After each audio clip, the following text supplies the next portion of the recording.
of a contender, but they actually went 4-0 in their games, so they are now pretty high up in the standings, which we'll take a look at real quick before we hop into this game. You can see they are only 20 points back of Nova Imperium right now, and definitely one of the contenders in Division 2, which is looking to be a very competitive division. So we've already got our players loaded into the lobby and ready to go. We will go ahead and hop into game number 1. Taking a look. Oh, wait. They're not readied up anyway. Never mind. Taking a look at our matchups for tonight. I believe we're going to have 5 matchups. I'm not sure what the 5th matchup is going to be, but the first 4, Gravity versus Nova Imperium. That'll be a great one. Exiled versus Fierce should be a good one too. Xset versus Violence, and then Infinix versus Tribe is going to be an absolute... Wait, this might be the matchups from last week. I can't remember. Infinix versus Tribe. Didn't we have that recently? I could be very wrong on that one. No. It feels so long ago with the break we had. Yeah, I don't know. It has been a really freaking long time, but Splinter has confirmed Gravity versus Nova Imperium. No, you're right, Bobby. I'm right as in they played last week, or those are the right games? I guess they're the right games, so definitely going to be fun to watch tonight. Let me go ahead and turn on the YouTube stream, and we should be good to go momentarily here. Actually, we now have 0 players readied up, so we'll keep talking for a little bit. Day, how was your Thanksgiving? I ate and ate and ate and ate too much. Yep. And then ate some more. Yep, but same. it was good. Little different this year, obviously, but it was pretty good.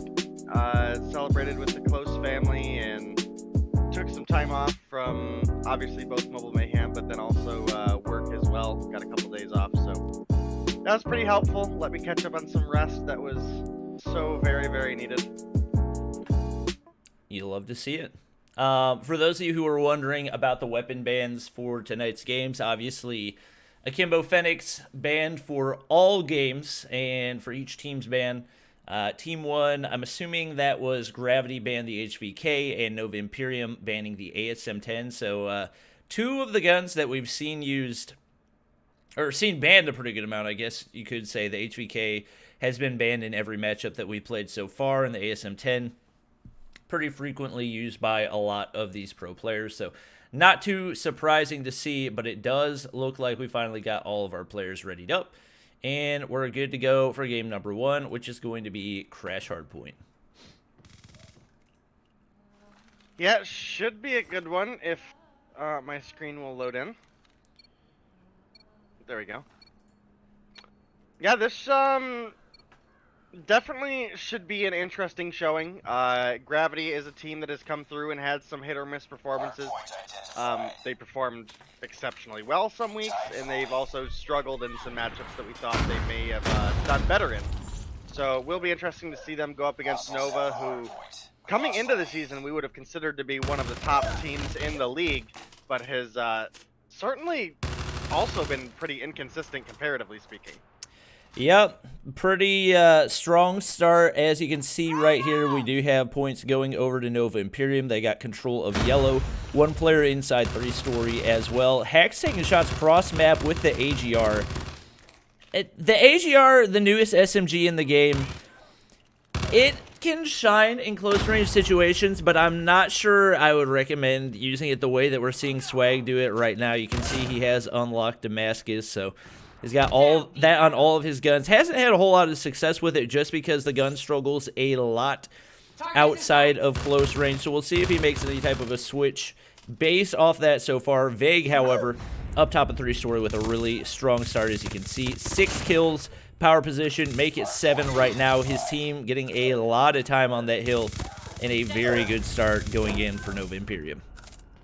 And a good start for Nova Imperium, but Gravity have actually found quite a few gunfights going in their way, specifically Yusa, who is sitting on the board with 4 kills right now for the team. Obviously not quite comparing up to, for example, Vague, who has dropped 9 kills so far in the first, basically, minute of this game. making it up into double digits with the Pred missile there. Enemy in sight. So Nova Imperium have a really, really strong carry here today in Vegas. Yeah, and nobody from Gravity is getting anywhere close to the hard point. They don't even look like they're trying to get there. That you can see Vague's getting all these shots that he's landing. They're not even trying to make the rotation to P2. They're trying to get over to P3, and he's not letting him do it right now. He's got 13 kills on the board, and right off the bat, we got a 71-0 lead. Ah, that's why the HUD looks so weird. Okay, we got that fixed. Apologies. And Vague picks up another one. 14 kills for him. He's going to pick up the GKS, right? He could very well go for a nuke right now. I mean, he absolutely could. I mean, he has been absolutely nuts. I mean, Gravity is finding kills on everybody except Vague. Vague is just winning the gunfights left and right. A nuke would be, I think, a first to see. Oh, absolutely. In Mobile Mayhem. So.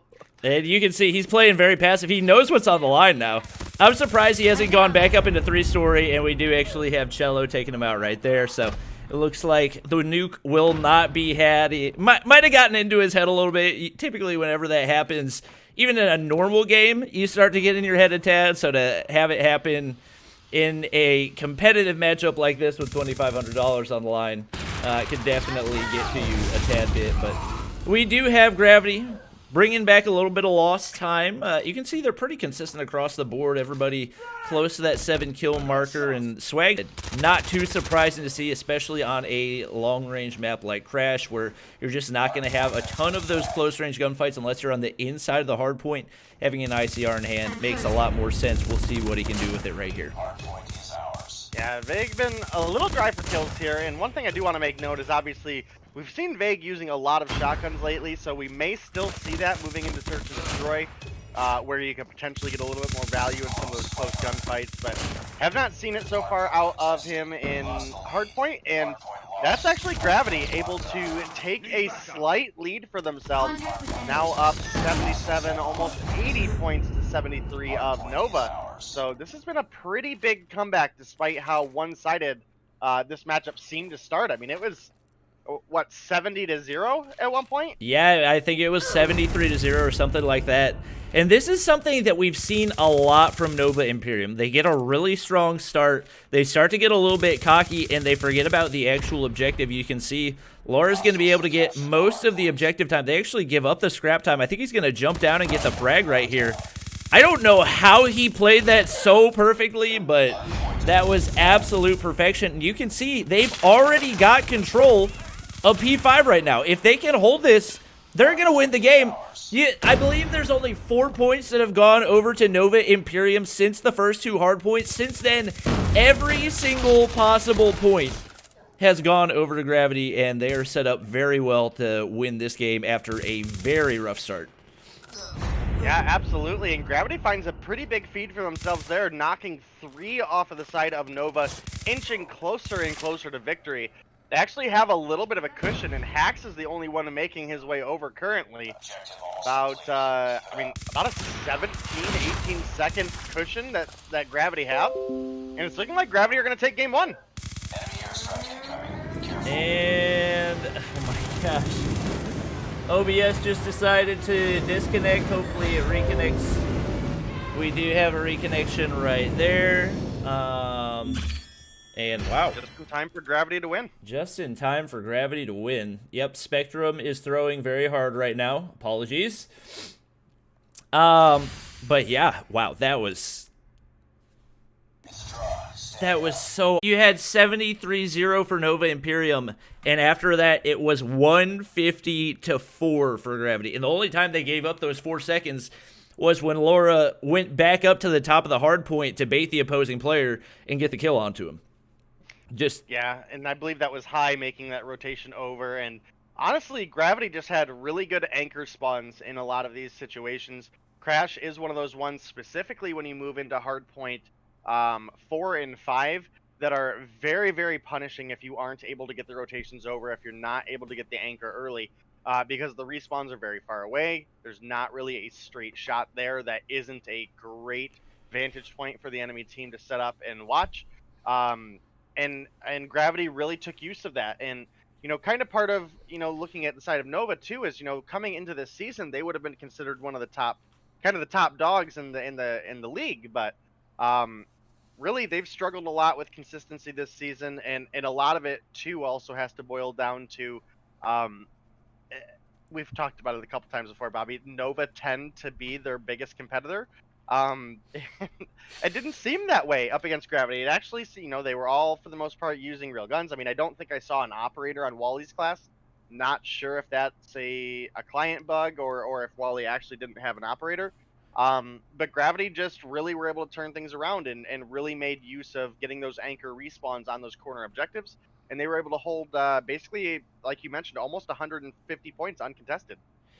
Yeah, that to a certain extent, it seemed almost like Vague was calling out that he was close to getting a nuke, and so they switched their entire strategy. It looked like they were actually kind of bunching up around him to try to help him get the nuke, and that kind of threw them off their rhythm completely. And after that, they could not bounce back. We talked about High trying to make that push. With only 5 or 6 seconds left on P4, that's always going to be a mistake. Just every single time on a map like Crash where the hard points are that far apart on P4 and P5, you cannot make that push when you're only going to gain 10 to 15 seconds off of actually taking control of the hard point. And all those mistakes combined just were absolute disaster for Nova Imperium. And like we said, they are sometimes their own biggest enemy. Not to take away any credit from Gravity, they could not have made those rotations any better. They bounced back after a really slow start and played that as well as they possibly could have. But it looks like we got all of our players readied up and we're good to go for firing range, search and destroy. That should be a good one to get into. This is kind of where the snipers shine, and obviously looking at the side of Nova, there is absolutely no lack of sniper talent between Swag, High as well. We've seen both Hacks and Vague in the past pick up snipers and pick them up pretty flawlessly at that. So we will have to see what that ends up being. We haven't really seen Wally with the chopper too much either, so that is another thing to make note of and see if maybe that changes moving into some of the other matchups. Obviously not a great run and gun weapon, but really, really good for setting up and defending an area. So on a map like firing range, I think there is some potential to bring it into search and destroy when you're on the defensive side. So some opportunity there. Obviously Vague, we mentioned earlier, has previously been using shotguns quite a large amount.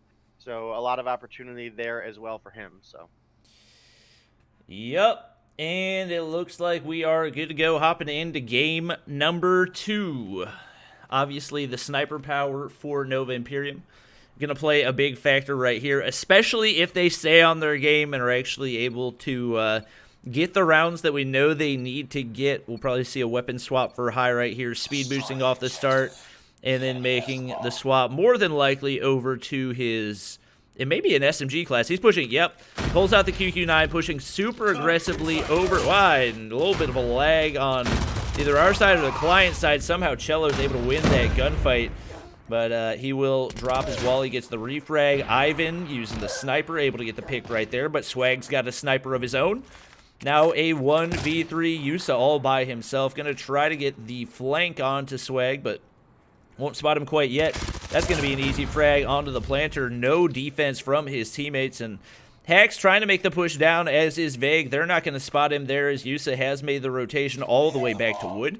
He's going to get the reload in, and now trying to catch him by surprise. They definitely have no idea where he is right now. More than likely has heard the sound of the plant animation.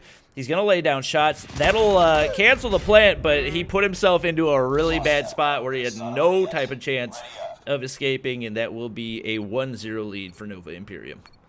Yeah, it's pretty rough when you duck behind cover and that cover is bulletproof. So, unfortunately, played a little bit of a part there into Yusa's death. It looked like he was clutching up pretty good for the team there. Silent MP5, not something we see too often. But also, just looking over at the side of Nova, I believe we had a MSMC out as well on Hacks, which is very unusual this day and age.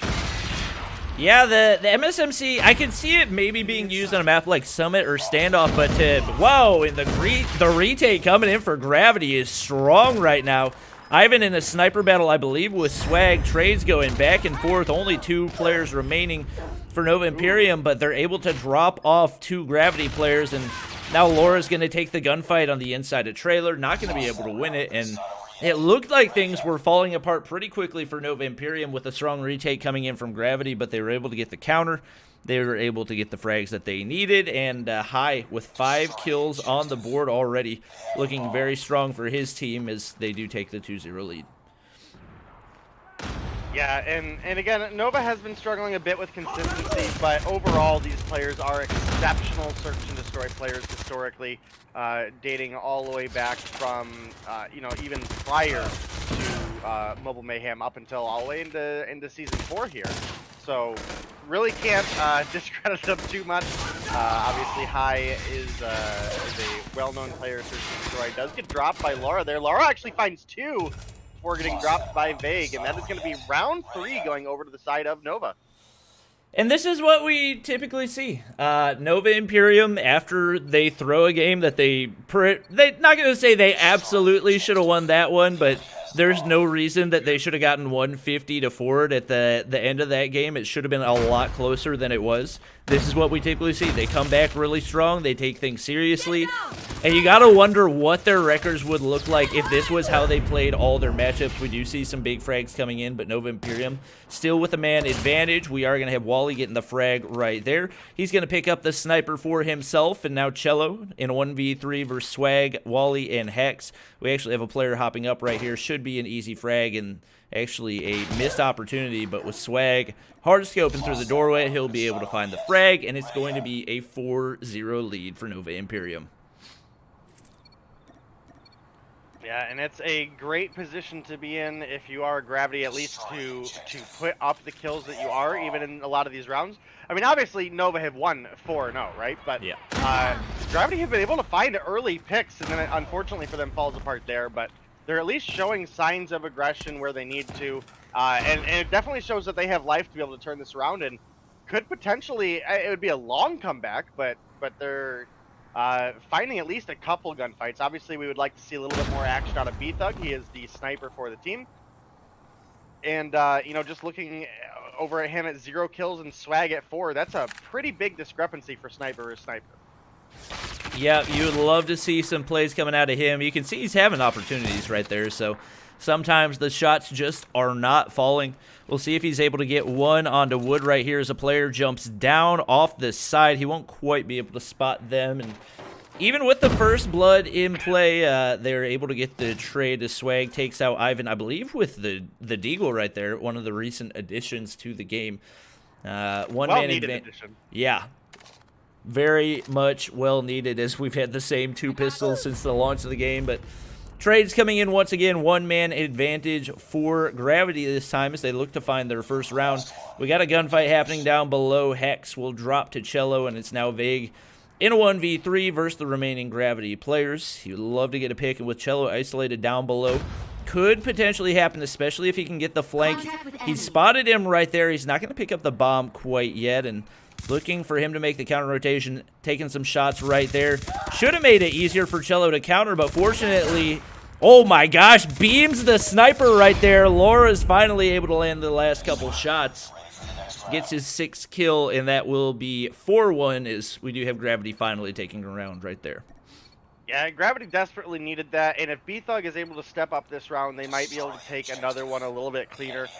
You know, specifically if B-Thug was able to find a pick onto High, Vague, or Swag would be really, really ideal for them, especially as they are making a pretty hefty B-side push. We still haven't seen any shotguns, and a lot of that may boil down to just how heavily they were nerfed in some of the recent updates. Wally is going to find one, but he gets traded out as Cello is able to find the return kill. And we got Vague dropping right there. B-Thug finally able to find his first kill. I think it is actually a 2-piece as he takes out Swag as well. He's not going to be able to land the quick scope onto Hex, but Ivan's able to clean things up right there. And once again, 2 rounds in a row going over to Gravity, and Nova Imperium probably having flashbacks of game 1 where they were up 74-0, and Then things started to fall apart slowly, and then it snowballed into a loss. So they're definitely going to be looking to stop things right there. But B-Thug finding the flow state. He's able to get kill number 3 on the board. Cello's going to slide to trailer, get a frag of his own. They've got a 2-man advantage, and the bomb is down once again, as it seems Gravity is finding their rhythm right here.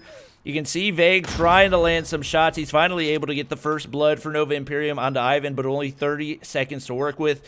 Gravity is perfectly set up. He's not going to be able to get the frag right there. They're going to try to make the push into trailer. Laura is waiting. Cello is waiting. It's Vague all by himself. Cello's got the frag, and 3 rounds in a row now going to Gravity.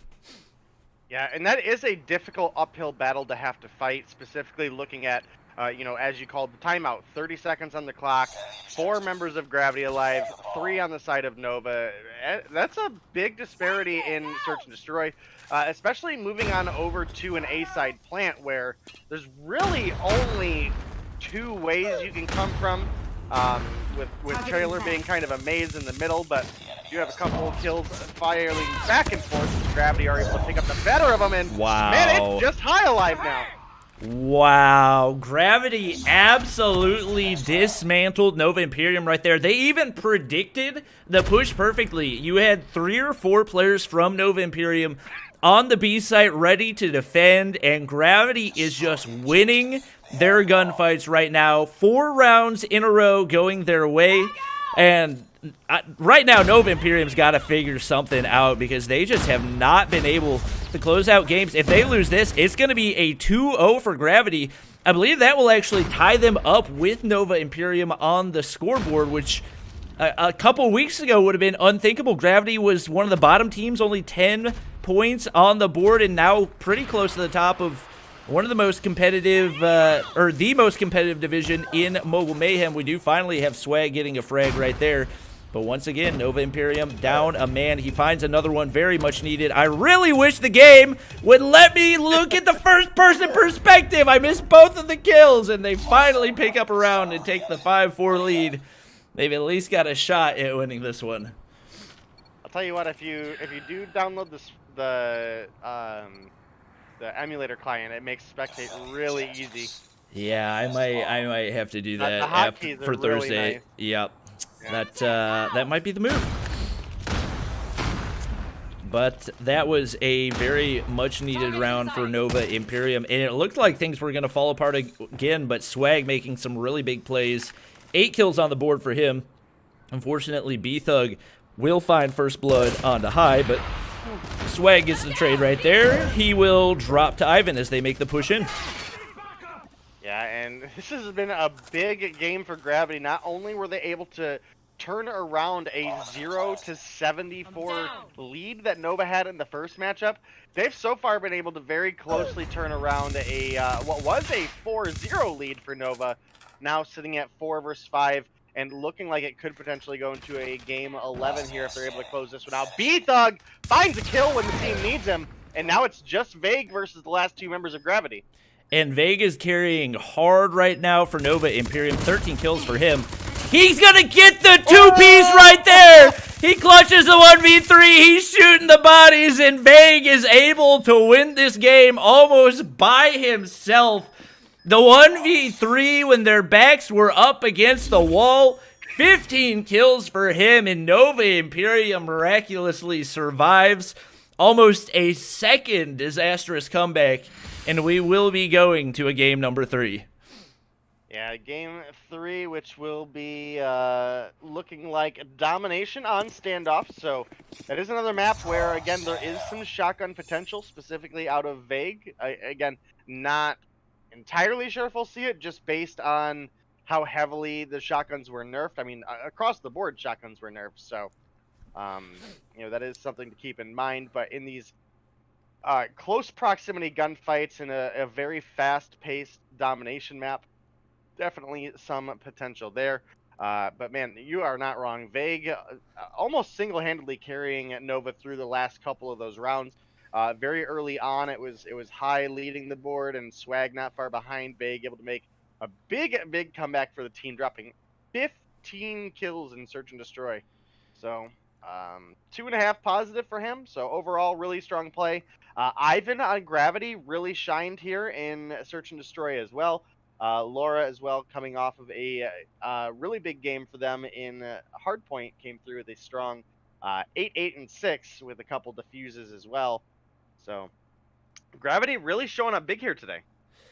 Yeah, that was some big plays, and were it not for the miracle that Vega was able to pull off right there, they could very well have won that and gotten the 2-0. So if I had to guess, we'll see Nova once again come out with a really strong start. Whether or not they'll be able to pull that all the way through to the end is going to be a very, very different thing. As we've seen, they've had a really tough time closing out games. Not just today, but just in general. They haven't been great at closing out matchups where they seem like they really have an advantage. So waiting on our Nova Imperium players to ready out. I'm waiting for Chad's reaction right now.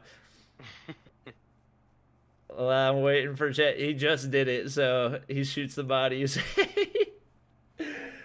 Oh, man. Yep, and there goes Chad. That was one of the better clutches that we've seen in Mobile Mayhem. I'm not going to lie. That was pretty clutch. Yeah, that was really big by Vega. I mean, I had even started to call that round for the side of Gravity just based on the time that was left, but able to come through the double kill on the drop shot, making the rotation over, was just absolutely perfect play by Vega. So yep, excellent work out of him. Pushes Nova into a game 3, which had started to look like it was going to be a 2-0 closeout for Gravity, which would have been a massive upset in my opinion. But since we are pushed into a game 3, this does give Nova a little bit of a second chance at life. So hopefully Nova are thanking Vague High and Swag over there, and they could still close things out tonight with a win if they're able to pull through together in Domination. But they need to win here. I mean, they really can't afford to give up 10 points to Gravity and not gain any of their own. It's a tight spot to be in if you're Nova. This is not the corner we expected to see them backed into going into this season at least. Yeah, especially with how competitive that division has been and will continue to be. You need to win the games that you've got a shot at winning. So we do have all of our players readied up. We're good to go for Domination standoff, and this will be our final game for this matchup. A great start to the night. Definitely looking forward to the other matchups that we've got. I don't remember what all of them are, but I know that we've got Tribe versus Infinix toward the end of the stream, so you guys are definitely going to want to stick around for that one. Should be a blast to watch, and we are good to go. For this final game, we do see High fast pushing over toward Grandma's, and he will pull out the QQ9, which we've started to see him use a little more, as opposed to the sniper that we've seen him use so many times before. Hack's actually going with the single Fennec, Akimbo Fennec's banned from Mobile Mayhem, but single Fennec, definitely a usable gun.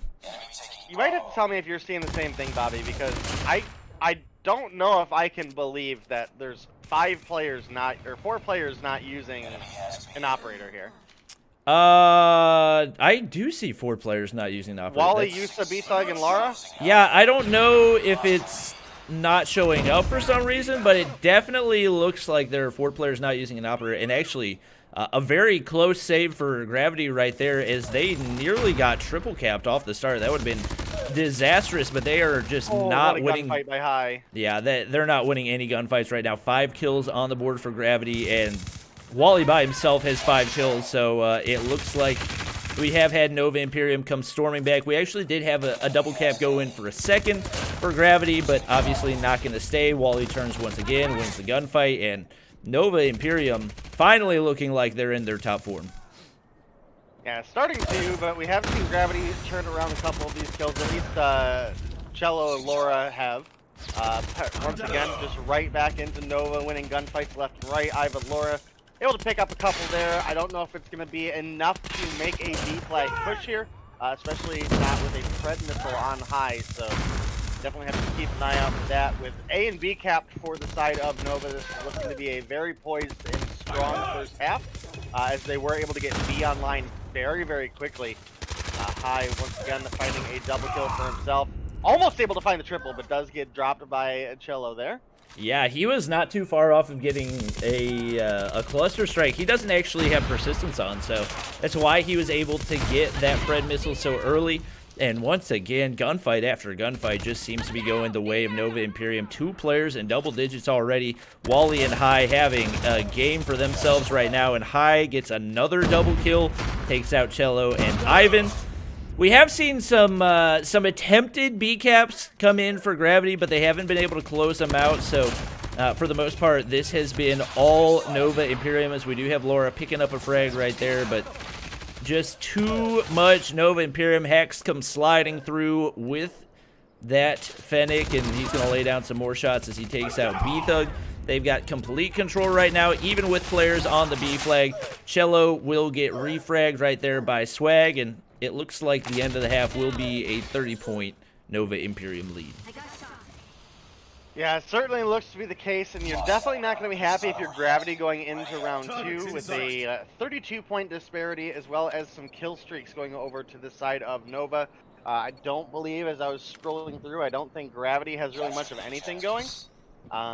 Yeah, not a single score streak on board for the side of Gravity, which is a little disappointing to see out of them, especially since we don't have anybody on the side of Gravity running Persistence. Not a single player running Persistence. Yeah, that's surprising to see, especially in a game of Domination. I know that some of these... I mean, neither is Nova, but I mean, if you're Gravity and you expect to be playing from behind up against Nova, it just seems like you at least try to get some score streaks on the board. Yeah, and we actually have Wally pulling out the Deagle right now. It seems like at this point he's just trying to flex on these Gravity players. He's going to spot Ivan. He'll pick up the kill right there, and the feed is still all Nova Imperium. Now 4 players into double digits to the 2 for Gravity, Cello, and Laura. Trying to get some help from their teammates, but it's not coming in. Wally's going to get another frag with the Deagle right there. It's a 2-tap from pretty much anywhere on the map and a 1-tap to the head, so we'll see if he can make some more plays right here. But with the double cap in their control, it looks like Gravity's going to have a really tough time contesting that in any way. If they can get one soon, they won't need a triple cap, but only a few more seconds before that triple cap will be required. Yeah, definitely getting very much into that point, and Nova do not appear to be letting up. Hack's the only member of the team that does not have a double-digit kill line, as he does get dropped by Yusa there as well. But looking at the rest of the team, Wally with 16, High with 18, Vague with 15. Definitely think this is looking like a Nova victory. We do have a couple members of Gravity on B. Unable to get it. Hacks finds the kills that he needs. Picks up a triple for the team right when they need him to. And that will stop the desperation cap coming out of Gravity. And we actually do get a big feed going in for Gravity right there. If I had to guess, they'll probably be able to get the... No! The Pred missile and the shots from up top of blue will end it. I believe it was actually a quad feed for Nova Imperium, but I think it might have been Swag staying alive right there, getting the clutch kills to allow them to keep that B cap in their control. And we do now have every single player over on Nova Imperium in double digits, not just in double digits, but up above that 14 kill mark. And Laura and Cello, the only players for Gravity to get anywhere close to it. It looks like they were finally able to get things together and get a really convincing performance, which we hadn't seen out of them so far today. Very, very close, even in their one win in Search and Destroy. And now looking like a matter of seconds before they're able to close this out and claim their 10 points in Division 2. Yeah, certainly a rough spot to be in if you're Gravity, specifically looking at if your second top fragger on the team is below the bottom frag on the enemy team. Looking at Cello, obviously 19 kills on the board. I mean, tying up to the 3rd player on the side of Nova. That was a incredibly one-sided map as far as the gunfights went. And while a lot of that can boil down to rotations often, and you can be down kills and win Domination, when you're down that many kills, it's going to be a rough game no matter how good your rotations are. I mean, we saw several times that Gravity were almost able to get the B cap back in their favor right when they needed it. But unfortunately for them, it was honestly just a killing fest for the side of Nova. They were coming through with excellent operator timing, excellent score streak timing, good rotations, and they just overall outplayed Gravity here in Domination, which is not the same Nova team that we saw in Crash Hardpoint or in the firing range Search and Destroy either. Yep. I'm kind of curious whether or not some of these teams may have made their own gentleman's agreement, because we had no persistence in play. As far as I can think, I don't think we had any operators, did we? I can't think of a single operator kill. You know what? Now that you mention it, yeah, I don't know.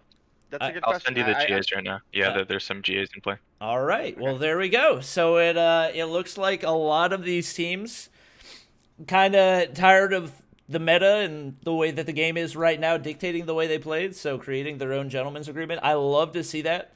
Love to see the competition rise and people not being dependent on some of those score streaks, perks, operators, and whatnot. Zim will send over the GA soon. Okay. And apparently we have, or the teams have created a GA for scrims and tournaments. I don't know, or is this Mobile Mayhem's? Either way, restricted guns, HVK, DRH, ASM-10, chopper, all shotguns and LMGs. No specialists, no cryo bombs, no Molotovs, thermites, no persistence, no tracker, no quick fix. Akimbo perk is restricted. This is all the team's GAs. Wow. Yep. That's exciting. That's awesome. Yeah. I'm proud of the teams. I'm proud of the teams for stepping up, and Tribe and other 18 and aboves aren't participating. That's interesting. Okay. I'm curious if some of the iPad teams, whenever they go up against some of the 18 plus teams, whether or not they will GA iPads. Yeah, RIP 75% of Mobile Mayhem teams. Let's just GA the iPads. That'll be good. I mean, overall, I kind of like that this has been a case. I mean, you know, it obviously might not work out for some of the teams that are competing in champs who probably want that practice with the same rules as champs. So I understand that, Tribe may not swing that way. So that's totally understandable. But I think for a lot of the matchups, that should really spice things up a bit.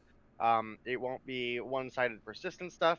That's a lot of what we've seen actually rule the second half of Domination is, calling in the Goliaths, calling in the VTOLs. So that really puts a big emphasis on if you do see those score streaks come into some of these matchups where persistence is not in play.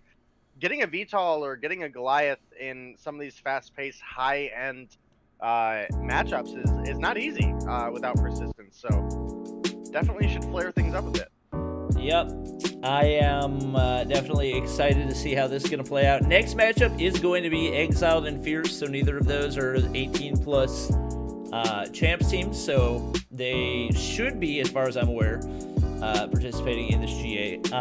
Teams have an understanding with us and our position in particular, so they still play champs rules with us. Gotcha. All right.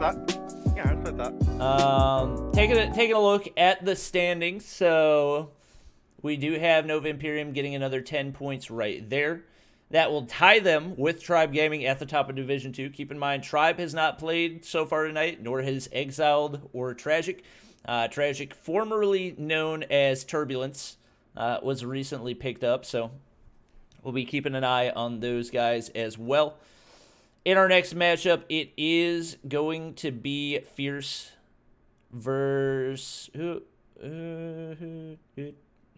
Fierce versus Exiled.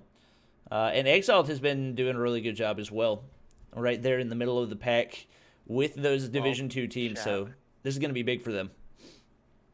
Chad is wishing currently that ranked was also set. Yep.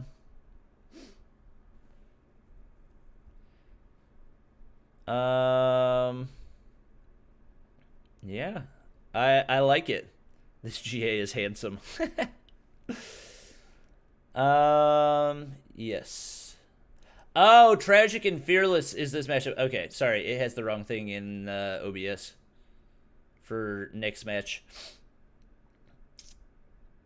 this one is going to be Tragic versus Turbulence, so that will be our next matchup, which we'll be hopping into soon. Just waiting for one Tragic player to get loaded in, and we should be good to go for game number 2.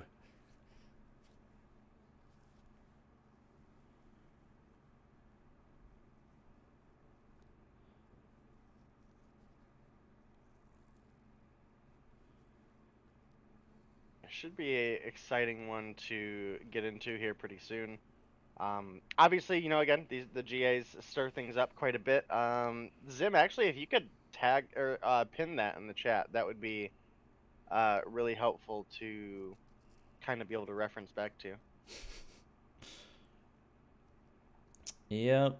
And yes, for everybody wondering, obviously Tribe is still practicing for Stage 5, so it makes the most sense for them to continue participating according to Stage 5 rules. We have no idea when that's happening. Obviously, with the respikes of COVID and everything else that's happening right now, it's going to be difficult to organize any type of LAN, especially with travel restrictions and whatnot. So I promise you, I am just as excited to hear about that as any one of you. But hopefully, if the world ever starts to get this, honestly, it's probably whenever the vaccine comes out. Vaccine comes out, then we should be good to go. But for right now, teams are just going to keep on grinding, and hopefully we'll have big news for the COD Mobile competitive side very, very soon, as obviously Activision will still be looking to invest in and grow the scene, as it is just in its beginnings right now. Yeah, definitely a lot of room to grow, and that is kind of like the fortunate safety net that we have for esports as opposed to real sports. Is even though some of the live events were obviously shut down for health and safety reasons, we've been able to continue a lot of it online as well. So, you know, of course, best wishes to everybody out there. Stay clean, stay healthy, and take care of yourselves. And of course, me and Bobby will be here as often as we can to bring you the Mobile Mayhem content. Obviously, that is going to be on Tuesdays and Thursdays, as well as make sure you catch Mobile Mayhem in Europe as well. So, yep. It's been an exciting time, Bobby. It's been an exciting time. Yep. Praise the Lord for video games, because if not for video games, the last 9 months would have just been absolutely miserable. I don't know if it's 9 months, 8 months, 6 months. However long it's been, video games has pulled us through. How long ago was March? March is the third month, so like 9 months? Almost 10 months ago. Yeah. Sheesh.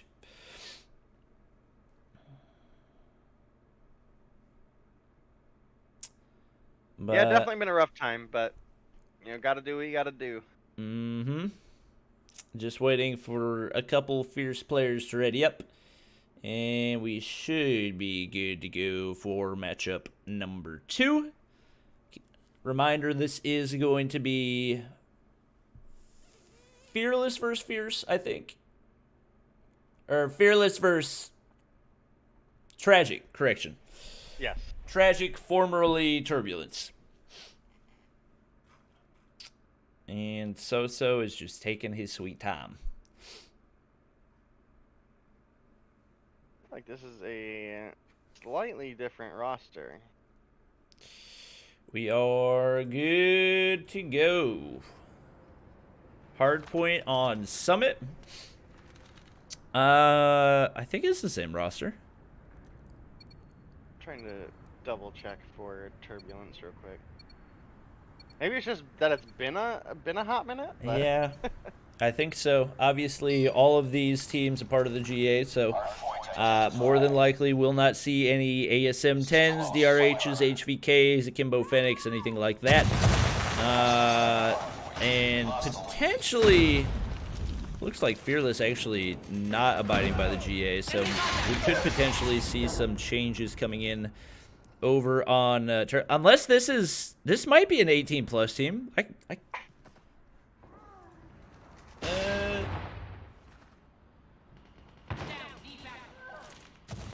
Fearless. Yes, I see. Very well could be. Okay, they're not an 18+ team. Okay, interesting. Looking like it's not going to matter a whole lot right now, as you can see. a pretty strong start, and we've got 38 points going over to Tragic right off the start, looking really good. Jez very nearly got a two-piece right there. We'll get a couple assists out of it, and Space hopping into the hard point with the chopper. And just like that, it is going to be a 53-point lead for Fierce right off the start.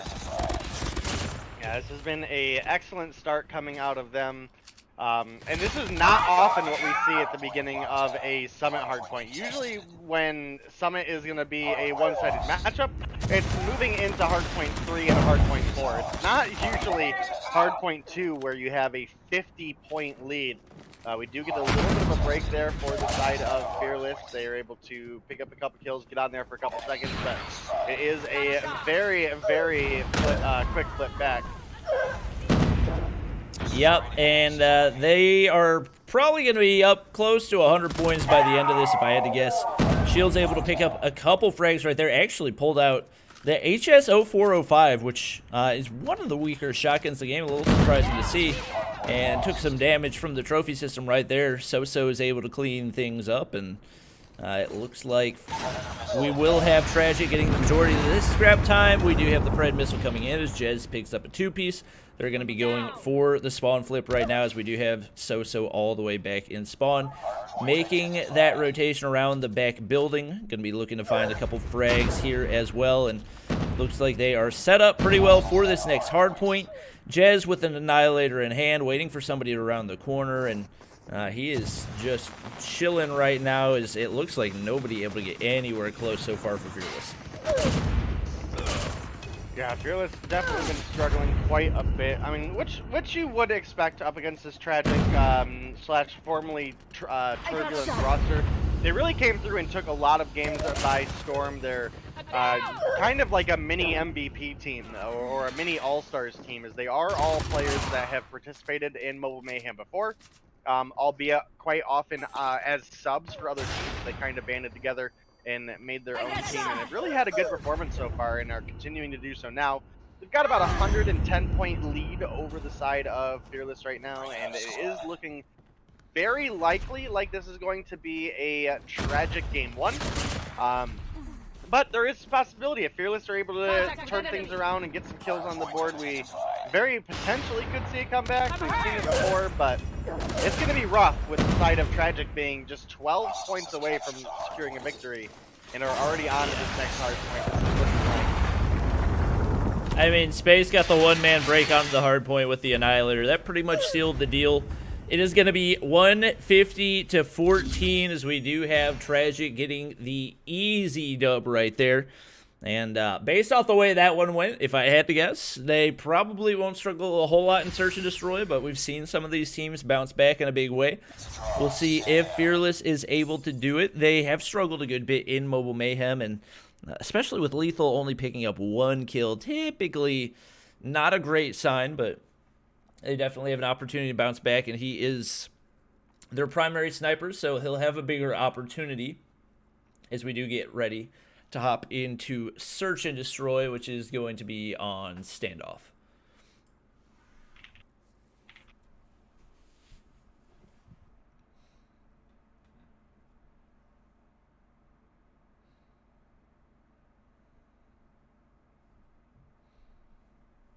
I know we have A-Flows in here playing, but I can't remember. I'm trying to get the rosters pulled up. I don't remember who he's filling in for right now. He's been playing with them for a few games. Maybe it's just because we had a week off and they're a newer team. Could be. I think he first played with them a couple weeks ago. I'm trying to think who else. Chaos is not on that team right now, so that's one of the players that is missing from Tragic. Oh, you know what? I think I found the link I was looking for. Yeah, Chaos. Chaos is the one that was playing for them before. Yeah, that makes sense.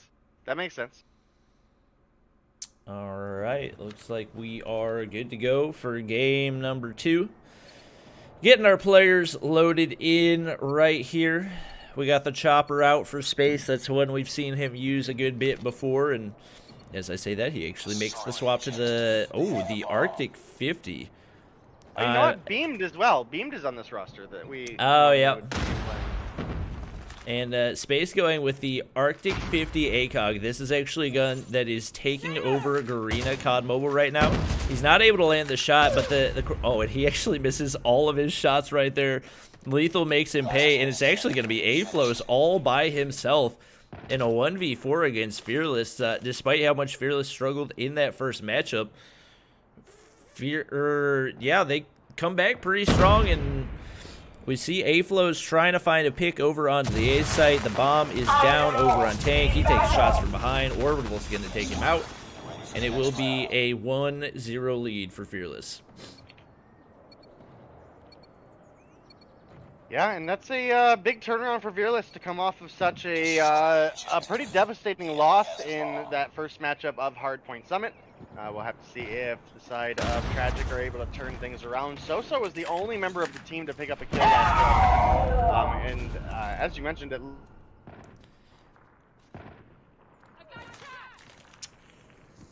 Shotguns in play. Sorry, your mic had cut out. My mic cut out? Yep. Oh, well, hopefully I am back now. You are indeed. We got Soso pushing up to the A site. I don't know how there hasn't been an engagement right here. He gets the no-scope onto Shield. Man. That's just a big feels bad, man. He's going to hop up. Spot Lethal right there. Doesn't get the first shot to land. It looks like he wanted to go for the 360 no-scope, but Lethal's going to shut him down pretty quickly. Hits a nice quick scope onto Space as well. It's going to be Jez with the Chickum all by himself. He was able to get the plant, but not landing a whole lot of shots. He's able to take out Lethal, but the defuse is coming in, and looks like Jez realized it a little bit too late. That's going to be another easy round win for Fearless as they go up 2-0. Yeah, and that's a big turnaround for them. I mean, I kind of, after that first matchup, expected to see Tragic come in and just kind of walk away with a victory here, but that has not been the case.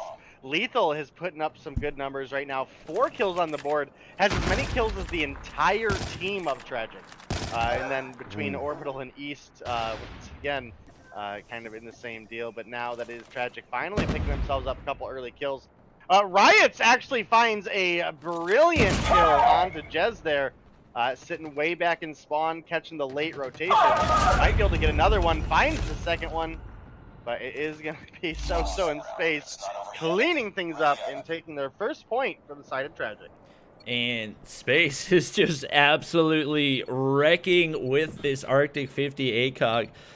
Something I'm expecting we're probably going to start seeing more and more, especially for the teams that don't wish to abide by the GA. So I'm actually a little surprised that ACOGs on snipers wasn't a part of the GA. We'll see if that's something that makes its way in there, but... we do have Space making his way up to the bomb site, not able to land the initial snipe.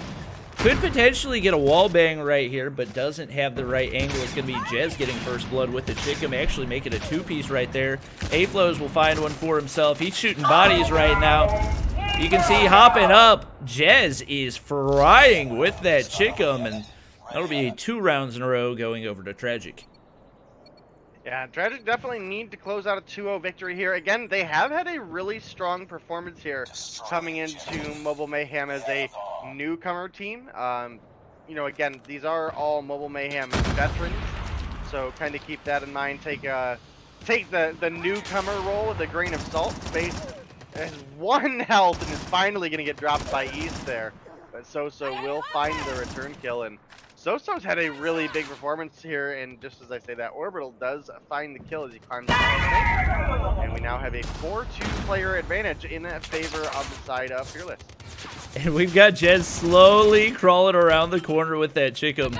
Tried to take the shots, but it backfires, and Slothy's able to take him out, and it will, or as Orbital's able to take him out, Slothy now in a 1v4 versus the remaining Fearless players. Not going to be able to get the kill onto top blue, and with a sniper in play as well as quite a few strong ARs, it's not going to be an easy thing to do. We do have, I believe, the sniper up top in Lethal hard scoping close to it, but he's actually looking at broken wall, wasn't able to spot him. He will see him right there, not able to land that final kill shot. He gets away with 3 HP. He has picked up an AR that could potentially give him some more range to try to take out one of these players, but with only 40 seconds, he's not only got to pick up the bomb, he's got to plant it, or he's got to get 4 kills. None of those sound easy, especially with the current positioning of the bomb. We got Shield on the backside right there. That's going to be an easy kill, and it will be a 3-2 lead for Fearless. Yeah, if Fearless could push us to a game 3, that would be really, really hurtful for the side of Tragic here. Obviously, picking up a 2-0 victory for Tragic, it results in 20 points on the board. Meanwhile, if they get forced to a game 3, it's only 10 points if they win. So, Tragic definitely need it here. Lethal is able to find first blood onto space. Jez and Orbital, Riots, a lot of kills back and forth for these teams. It's actually once again a 4-2 advantage for the side of Fearless. And we talked about this at the start of the game. Some of the time, these teams that struggle in the search and destroy, or that struggle in the respawn, just absolutely thrive in search and destroy. And we see it right there. Lethal getting 2 crucial kills. A-Flows is able to get 1 pick onto Riots, but Lethal, who only had 1 kill in game 1, now 7 kills to lead all players. Waiting for A-Flows to make the push in right there. A-Flows hits the no-scope onto him. Hit markers Lethal. But unfortunately, it's going to be Lethal landing the kill shot right there, and now a 4-2 lead for Fearless. Excuse me. Yeah, it's definitely been a very kind of surprising matchup here for me. I mean, I guess part of it, to me, would be I would consider this Tragic roster maybe not playing with their starting lineup. But that's not to take away from how well Fearless are playing right now. As you mentioned, Lethal, who is, essentially filling the sniper role here for the side of Fearless, has picked up 8 kills so far. Actually does get dropped by Slothy there, but still not a performance to scoff at. And it's now a 1 versus 1 Riots for Slothy, and Riots is going to find the triple kill for his team. That's now 5-2 for Fearless. Fearless are poised and in a great spot to really, really put the hurt on the side of Tragic. Yeah, this would be a really significant loss for Tragic if they're not able to win this. They are, if I'm not mistaken, in that competitive Division 2 where every point is going to count. You really got to try to win as many as possible, and they are struggling right now. You have Slothy picking up a kill, but he's going to drop to Lethal once again.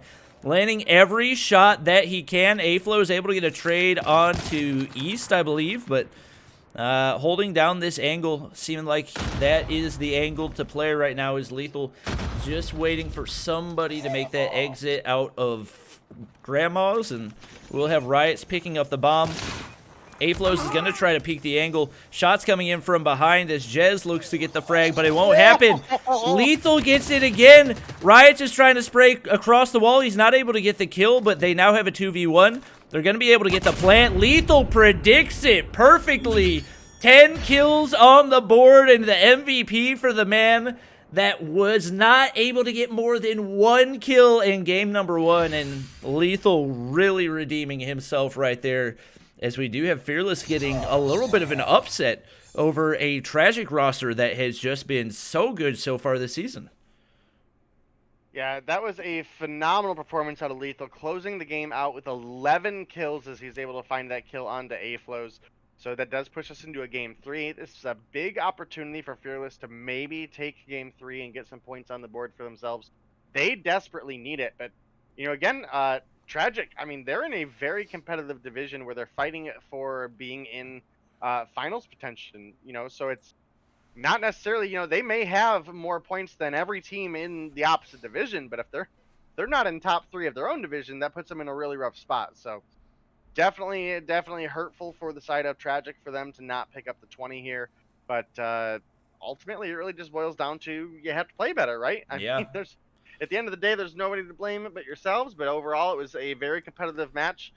Fearless really showed up here in Search and Destroy, which they didn't in Hardpoint. So you got to think that gives a little bit of an edge to the side of Tragic moving into another respawn mode. However, Hardpoint and Domination still very, very different play styles, with the objectives in Domination being very static versus the objective in Hardpoint being a dynamic moving Hardpoint. So that is something to keep in mind, and we will be getting ready to get into that matchup as soon as we have some players ready to go. We're just waiting on Jez at this point. And taking a look at the standings real quick, you can see having a 2-0 win would have been so big for Tragic that would have allowed them to tie with Nova Imperium and Tribe. Obviously, Tribe still has to play today, but at the very worst, they would have been in second heading out. But with that loss, the best they can do is maybe moving ahead of Exiled, who's still yet to play as well today. Definitely a really big win, not necessarily for Fearless in regards to standings, but as a team that is yet to get a match win so far, to be able to get a search and destroy win against a Tragic team that has been one of the top teams so far this season has definitely got to be a really big confidence booster for them. Oh, absolutely. I mean, that's a great position for Fearless to be in with how bad they've struggled. To be able to take a search and destroy game off of one of the teams competing for the top of the much closer division. So big plays coming out of them. There's a lot of potential where they could take a game 3 here. Does look like we have all the players getting readied up here, so we should be getting in here any minute. There it goes. So this will be a game 3 between Fearless and Tragic. So very, very close series so far, and some really, really important points on the line for Tragic. I mean, I'm sure they were looking to walk away from Fearless with a 2-0 victory, so the fact that they're down at all really stands out to say a lot. Yep, and this is going to be an interesting one to watch. Domination on Meltdown can be very, very chaotic, especially with how many excess points there are over to B. Very interested to see which team's going to come out on top. There's going to be a lot of patience plays. Slothy's able to get the first blood right there as he pushes all the way into the opposing side. Yep, hopping up right there. We do have Orbital with 2 kills on the board. Leading all players, as you can see, everybody playing very, very passive right now. Not wanting to give up too many frags to the opposing side and opening up any opportunities for them to get that push into that B site to get the first blood. Orbital's not going to be able to win the gunfight. It looks like things opening up a little bit for Tragic right now as we do see somebody hopping onto the B flag. They're not going to stay there for very long as they have a couple players dropping themselves and now hopping back on. 3 players there that will be controlled for Tragic right now. Couple frags coming in, but they seem to be pretty well in control as we do have a little progress going in, but the counter push coming in, big frag coming in for Lethal once again. Looking to close this out. He's barely gets away with his life. Unfortunately, 2 players there able to take it back down. He's really going to want to push in, and unfortunately, the thermite from space will shut it down pretty quickly, and Tragic will be able to retake all control right there. Yeah, and that was a very, very long and drawn-out fight over B. We saw a couple times where Fearless were able to pick up the cap there, unable to do so. Slothy making some rotations over there, sometimes just unable to get away from the bullets, as we've obviously had Shield and Orbital and Lethal stepping it up for the side of Fearless. But unless if they're able to get a B cap here, they're going to be going into round 2 down quite a bit of points, as essentially have the cap here. This is big for the side of Fearless. They are in a position where they can pretty much tie things out with a slight lead going into round 2 if they're able to hold this. Which would poise them in a great spot to take things back into their favor and maybe pick up a match here. And again, the 10 points are honestly at this point more useful for the side of Tragic, but I mean, it's got to be about making a name for yourself at this point for the side of Fearless. Yeah, and right now, like, this is a brand new team. They're still trying to get their foot into the top of this competitive scene that's been pretty well established. Most of the players that we've been watching for the last few seasons have been here for a really long time. So for them to even be able to play this as closely as they are is really, really big for them. Unfortunately, A-Flow's on the bottom side, able to get a frag or 2 with that ASM-10. And with him controlling generators right now, I mean, you got to get him off generators if you want to have any type of shot at retaking B. It is a little late to try to make a push for that, and A-Flow is absolutely frying right now. It just seems like Fearless has no idea where he is, pushing up even further to take some control. We do see a little bit of progress over on the C flag, and we actually have Fearless taking control right there, so they'll be able to save a couple points, but already back down to 75. It will be an 18-point lead for Tragic heading into half number 2. Yeah, but Fearless aren't that far behind. If they play just a little bit better than they did in that round 1, I mean, we definitely saw big spikes of opportunity for them. They were able to take the B flag a couple times off some really good gunfights. So if they're able to step it up just a little bit more, we absolutely could still see this game turn around. I believe we'd already mentioned that these teams aren't really entirely following the GA. I mean, it looks like we see a couple players here and there that have been, so kind of keep that in mind. But overall, this is a kind of no-hose-barred matchup between these two teams, and Fearless really need to step it up and show that they can be here. Wow, and Fearless gets control of the B flag early. Lethal trying to land some shots right here. Player jumping up above him. It looks like we may have a quick retake coming in, and we do. And just like that, player's hopping back on for Fearless. He got Orbital with the Annihilator in hand. He's looking at the... Oh my gosh! They were a 1/10 of a second away from finishing the B cap. And the worst case scenario happened right there. They got knocked off by the Pred missile. They've got some progress onto the flag still, but with a cluster strike on the way in, and my entire game... Okay, there we go. We fixed it. It's, I was looking at the tops of their heads for a little bit right there, but we do have Soso on the bottom side. That's a big frag for them, slowing down the push from Fearless. Didn't quite hear the player. Oh my gosh, what a flick on the shield. That was absolutely beautiful, and with that, we will have Tragic taking the B flag all the way back down, and now in a much more manageable position than what they were at the beginning of this half.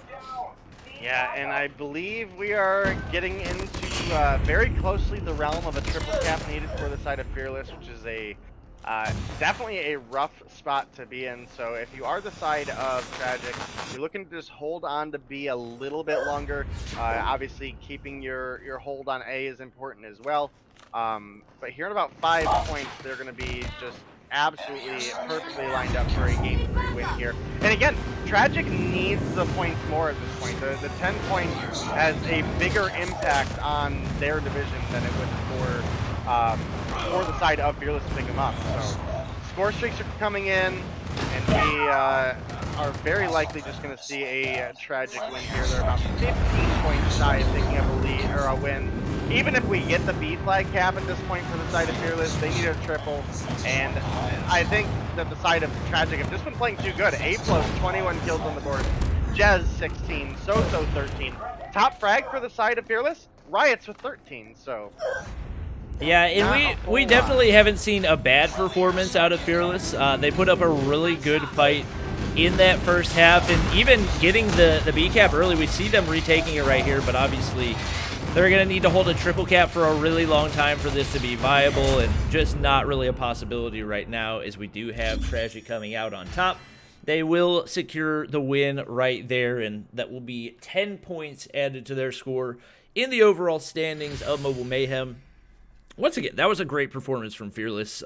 They've struggled a lot in Mobile Mayhem, so for them to be able to snag a search and destroy away from a really good search and destroy with Lethal was absolutely in the zone with the sniper. So if they can replicate that, they can absolutely have a shot at winning a few games. Not really in contention for one of those playoff spots, but definitely showing some improvement so far.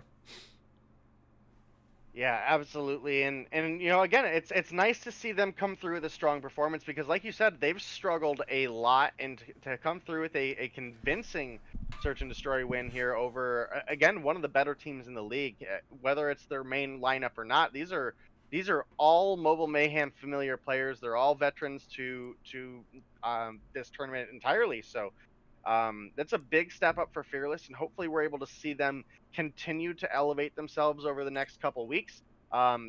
There's not a whole lot of saving that they can do for this season, but you know, they can still get their practice in, and they could really come into a Mobile Mayhem Season 5 with an explosive performance if they are able to keep improving. Yep.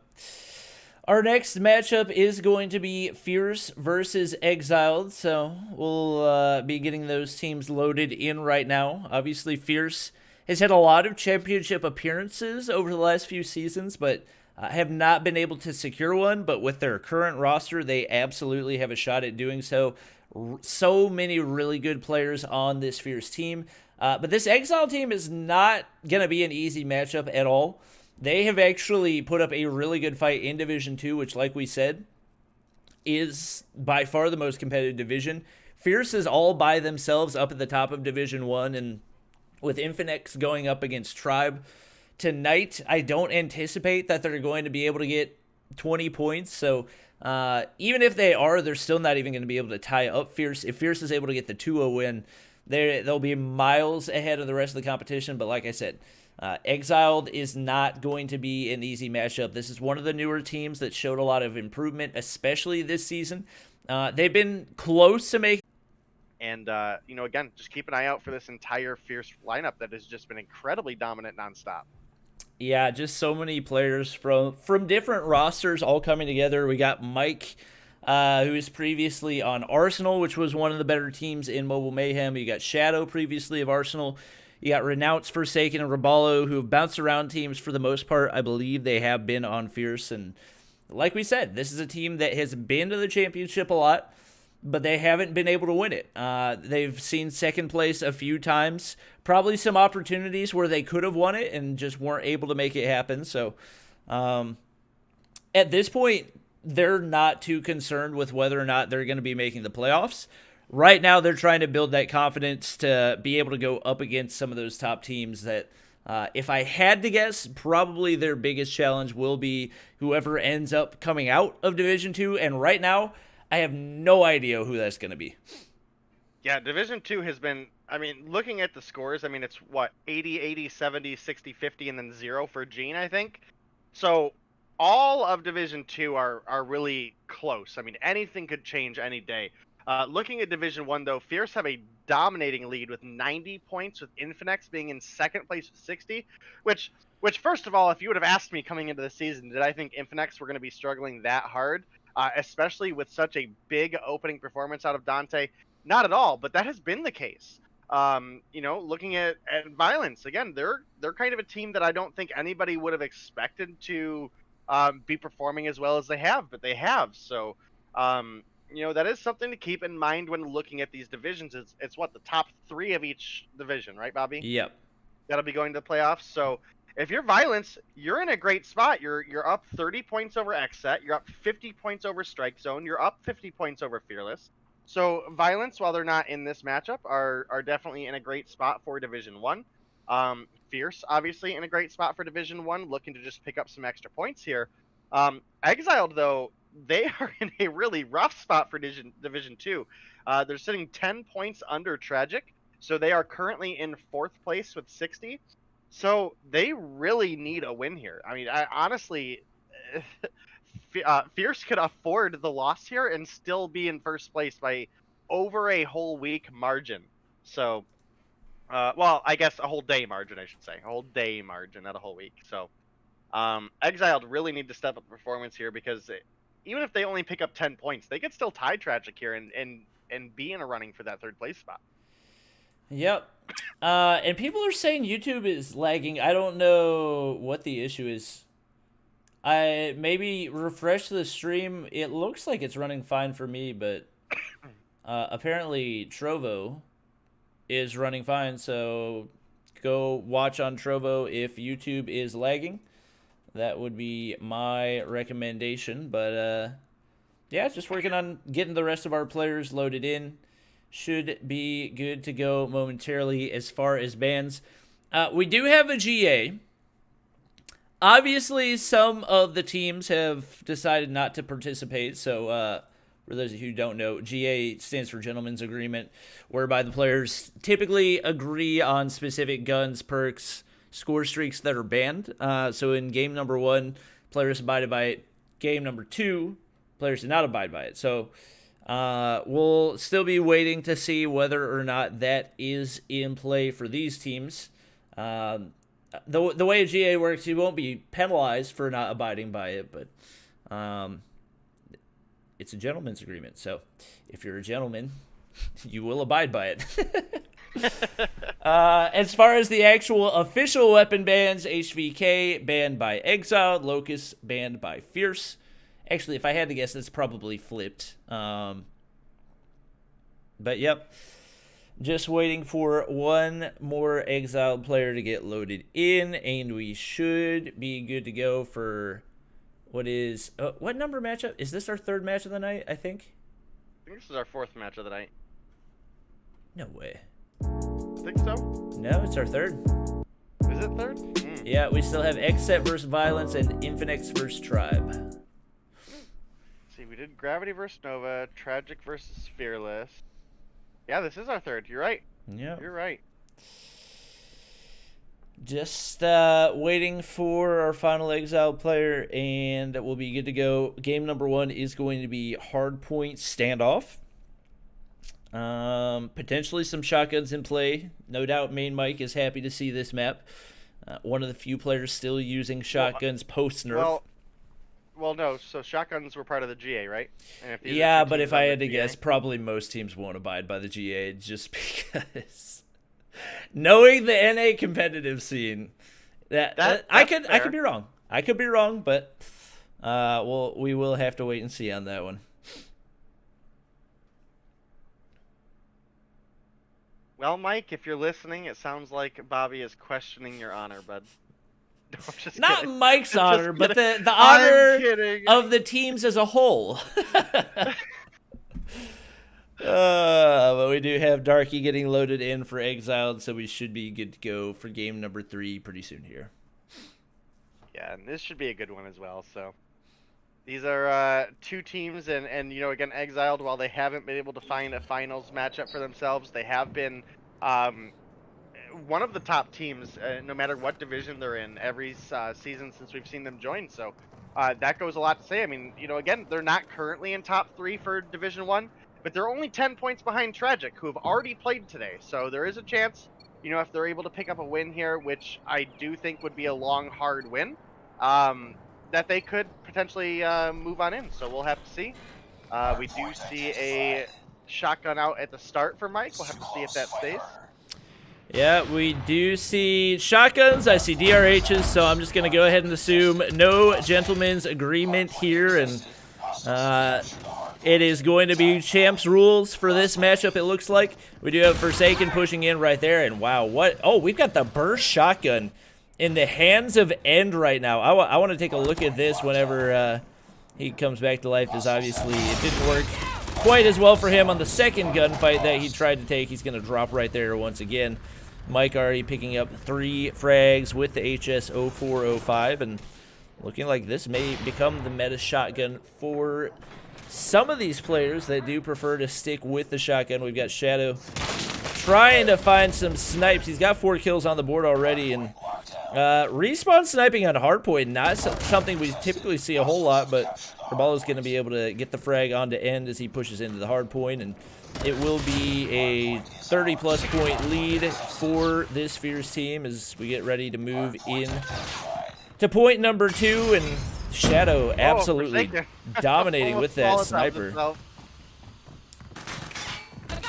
And Shadow is one of the players that we do see respawn snipe a lot, no matter what the map is, so definitely keep an eye out for that. Forsaken is actually going to get dropped by Silo there. I believe, based on the sound, I think that was a 10mm QQ9. As you mentioned, Main Mike does still have that shotgun out. 4 kills on the board for him. This has actually been very back and forth, despite the score being 50-10. You're gonna have Shadow turned on Neji with the sniper right there. What a shot. We get Silo pushing into the hard point, but the disrespect from Shadow, who's actually pulling out the axe as well for his secondary, so he's not quite able to land the shot on the 2 players spawning in, but we'll spot Silo right here waiting for some backup from his teammates. He's gonna pull out the axe. Maybe try to make some plays as he looks to push in the blue. Hopping top side right here, and he's got Mike for his backup. Darky is able to get a 2-piece right there, and despite only have... Oh, a triple. Going from 1 kill all the way up to 3. That or usually 4. does make out for a triple, but yeah, so we do have a excellent rotation coming out on the side of Exiled here. they were able to get some hardpoint time, and we did have a pretty clean snipe coming out of Shadow to find Darky, but we still do have Neji sitting up in top of Grandma's, picking up some points. Forsaken looks like he's going to make an excellent rotation over, unable to find the kill, unfortunately, and will now be looking to make that rotation in. Rocket is not going to find a kill. Fighting in the smoke might not be the best thing for Forsaken. Shooting into an open room versus pushing into a closed hallway, so we'll finally have things going on over to the side of Fierce, but at least we have a couple points on the board now for Exiled as they were able to get up to 39, so it is a little something for them. Yep, and we do have Roballo pretty close to full, well, not really close to full streak, still 1,200 off the VTOL, but he's got a cluster strike and a Goliath to work with right now. We do see a 55-point lead for this Fierce team as they do go ahead and move into P4. Roballo picks up another one right there. He's got 15 on the board to lead all players. Shadow having a pretty solid game for himself as well, and it's actually going to be Darky on the inside getting the frag with the Annihilator. And pretty solid control for Exiled right now as they're able to take upward and could potentially get this close to a tie game as we get ready to start to see some players making those rotations. Silo just holding down Broken Wall for the time being. We do have Shadow getting the snipe across over by Tank, but not going to find anybody right now. And we've got Exiled set up pretty well to get this close to a tie game as we rotate back to P1. Yeah, Exiled has done a great job. Again, they picked up a lot of point on Grandma's as well as them moving over to Bakery. They will lose up in the last, looks like 15 here, so that was a rotation coming out of the side of Fierce, able to pick up some points there. Rotating back to Hardpoint 1 is definitely a different matchup than the spawn Hardpoint. You've got operators available, you've got source troops available. The fights are very, very different. Especially with the cluster strikes on the first hard point. So this is right now currently looking to be in the favor of the side of Fierce, but Neji is able to come through. Like I mentioned, we have operators available. The Annihilator able to find 2, but Renounce answers back with a double on the Pred missile. It does look like we still have some time going over to the side of Exiled, but Fierce are not letting that go uncontested. Yep, and they're going to go marching back in. It will be Exiled taking control for the time being, but this is always going to be a very back-and-forth hardpoint. They've got 3 or 4 players in the surrounding area, unfortunately, and not going to be able to win the fight with the burst shotgun, but his teammates able to clean it up.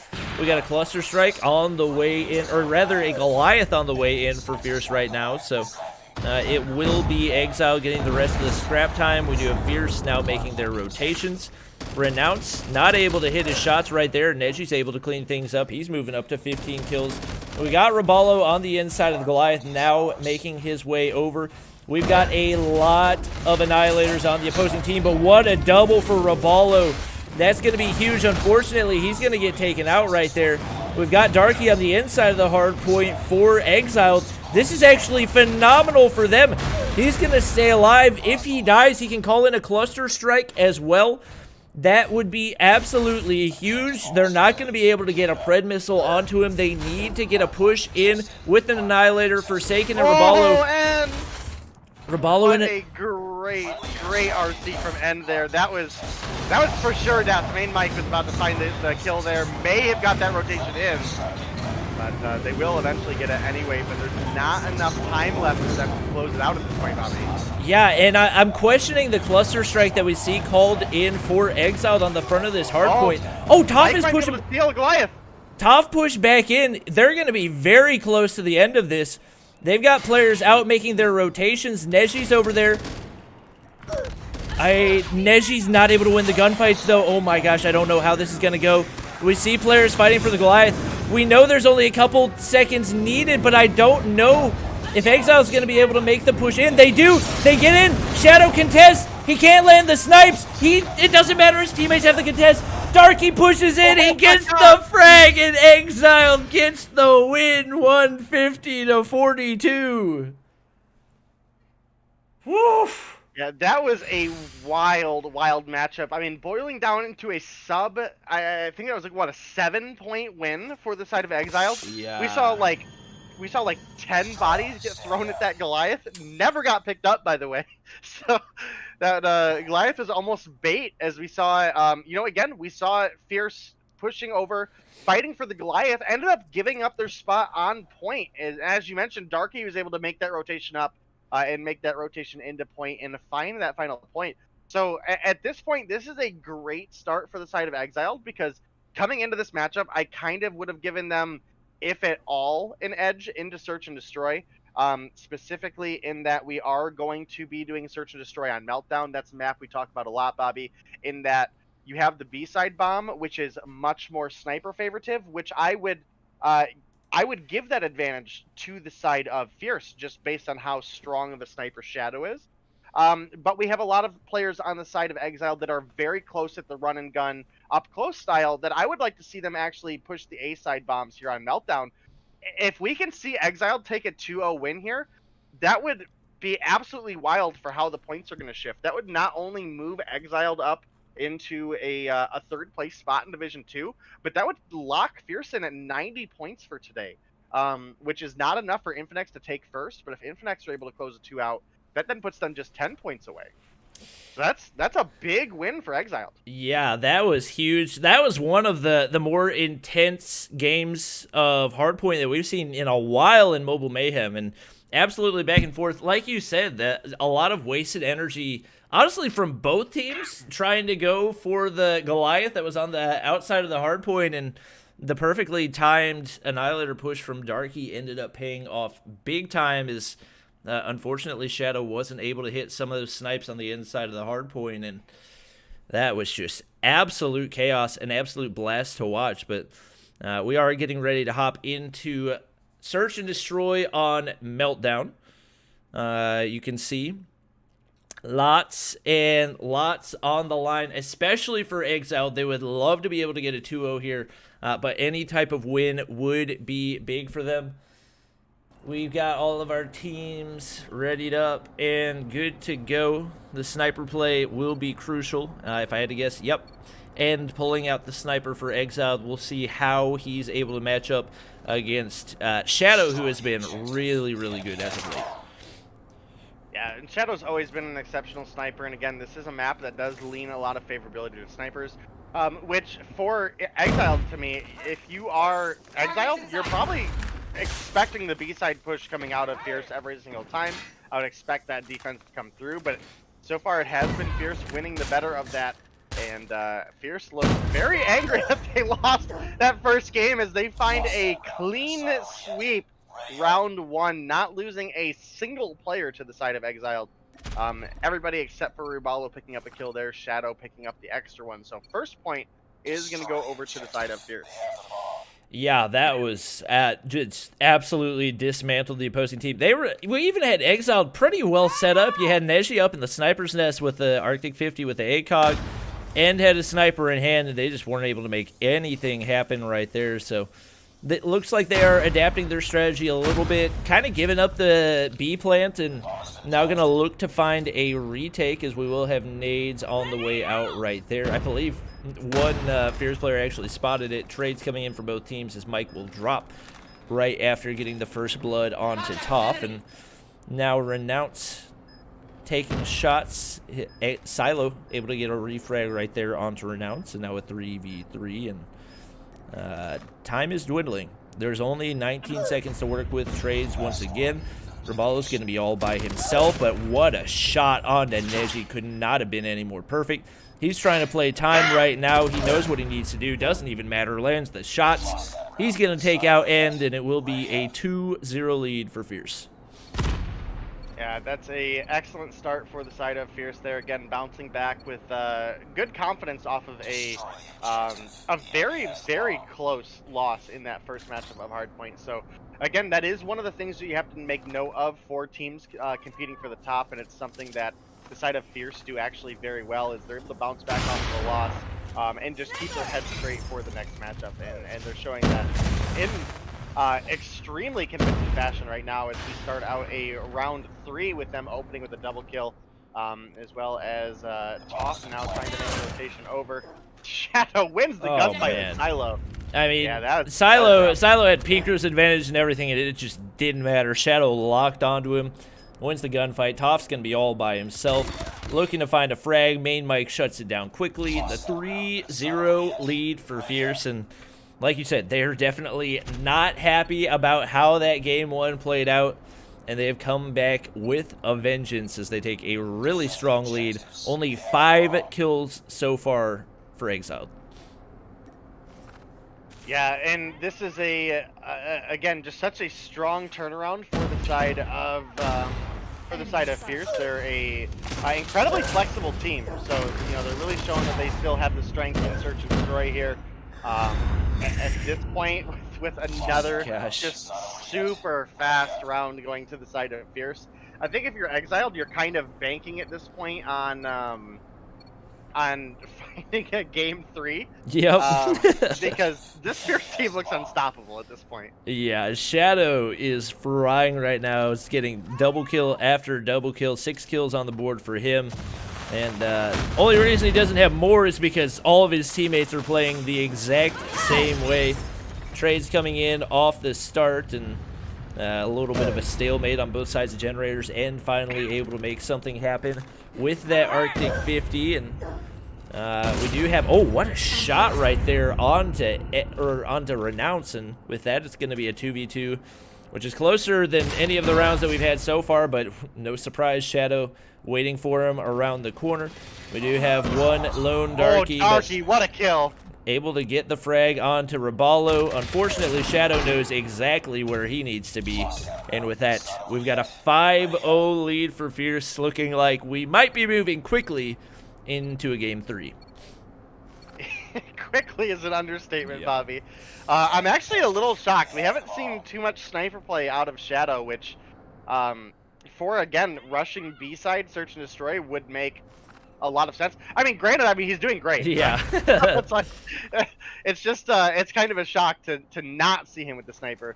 And I am actually a little shocked that that Exiled made the B-side rotation. But that could also just be anticipation coming out of the side of Fierce, because, again, you'd expect Exiled to take B-side because of the range disadvantage that a lot of the players of Fierce would prefer. Right now, we do have a player advantage for the side of Exiled to make that a 3-player advantage, as it's now Raballo versus 4 living members of the side of Exiled. 18 seconds to get 3 kills and defuse. Don't think it's going to happen. Yep. Neji waiting for him around the corner, and they're able to avoid the goose egg right there. 5-1 now, as Fierce still leads and looking to push this to game 3. A comeback for Exiled would be one of the most miraculous things we've seen, especially with how dominant we've seen Fierce be so far. It's not like we had a bunch of close rounds for the most part. It has been blowouts, and we see Shadow once again back to work, gets the frag off the start. Forsaken finding one for himself onto Darky. They are pushing so aggressively on the defense. Keep this in mind. They're not on offense right now. They're on defense and absolutely running at this Exiled team. No surprise to see Shadow getting the final kill, and it will be a 6-1 win as we get ready to hop into our final matchup of Domination. Yeah, and honestly, what a disaster for Exiled after coming through with such a clutch win in Standoff Hardpoint to get shut out so hard in Search and Destroy. That does give them maybe a little bit of light. They were able to find the win in Hardpoint. Maybe they can find a game 3 in Domination as well. I mean, again, right now, even 10 points ties them for 3rd place, which is better than 4th place. So realistically, they need to pull out a game 3 win here. If you are the side of Fierce, I definitely think you need to step it up and assert your dominance. I mean, even picking up the 10 points here rounds you out at 100, which puts you, I mean, basically at a point that you could drop a donut two days in a row. And still not lose 1st place to Infinex, who is the 2nd place team in their division right now. So while the points are less important for Fierce, it's still it's adding to their cushion, right? Yep. We got Shadow going 11-2 right there. Not too surprising with the way that he played in that one. So Probably expecting him to stick with that ASM 10 with the amount of success that he had in Game 2. We will be hopping into Domination on Firing Range, probably the most common Domination map that we have in Mobile Mayhem. So a lot of these teams have seen this before. Since we are not abiding by the GA, probably going to see some persistence in play as well. So we'll see what these teams are able to do. We are readied up and good to go for our final game of the matchup. And Shadow pulling out the ASM 10 once again. We'll see what he's able to do with it. I believe the ICR being his speed boost class. So we'll probably see him, if I had to guess, speed boosting. I'm going to guess top 10. Nope. He's going trailer. Never mind. Trailer control is pretty strong here for Domination, though. It gives you a lot of really safe vantage points over the B flag. What a kill from Forsaken there. That was absolutely huge for the side of Fierce. That will give them trailer control. That's a incredibly early B cap as well. Fierce are not messing around here. Yeah, and it looks like they might be a little upset that they lost the Search and Destroy. Something we've seen previously, I guess tonight. Exiled is able to push up and save their control of the A flag, but they're going to need to secure a lot more as far as map control goes, as we've got Fierce players in top of 10, Fierce players inside of trailer. Toph's going to push in. He'll be able to get the frag and get control, but Renounce is waiting, or Mike is waiting for him on the outside, getting a frag for himself. Now 4 on the board for him, and as long as you've got control of 2 of those hold points, it's going to be really tough for the opposing team to get the B flag, and we're seeing that come into play right now. 3 players over on Exiled yet to pick up a kill. Not expecting the lead to go their way anytime soon until they're finally able to maybe get that turned around, but it has been all Fierce so far. Yeah, Fierce look like they are pretty upset on that first round win that did go over to the side of Exiled. Again, I think a lot of that boils down to just how hard Fierce had fought over that Goliath, and they could have honestly just locked down on hardpoint, right? They could have locked down on the hardpoint, picked up the win.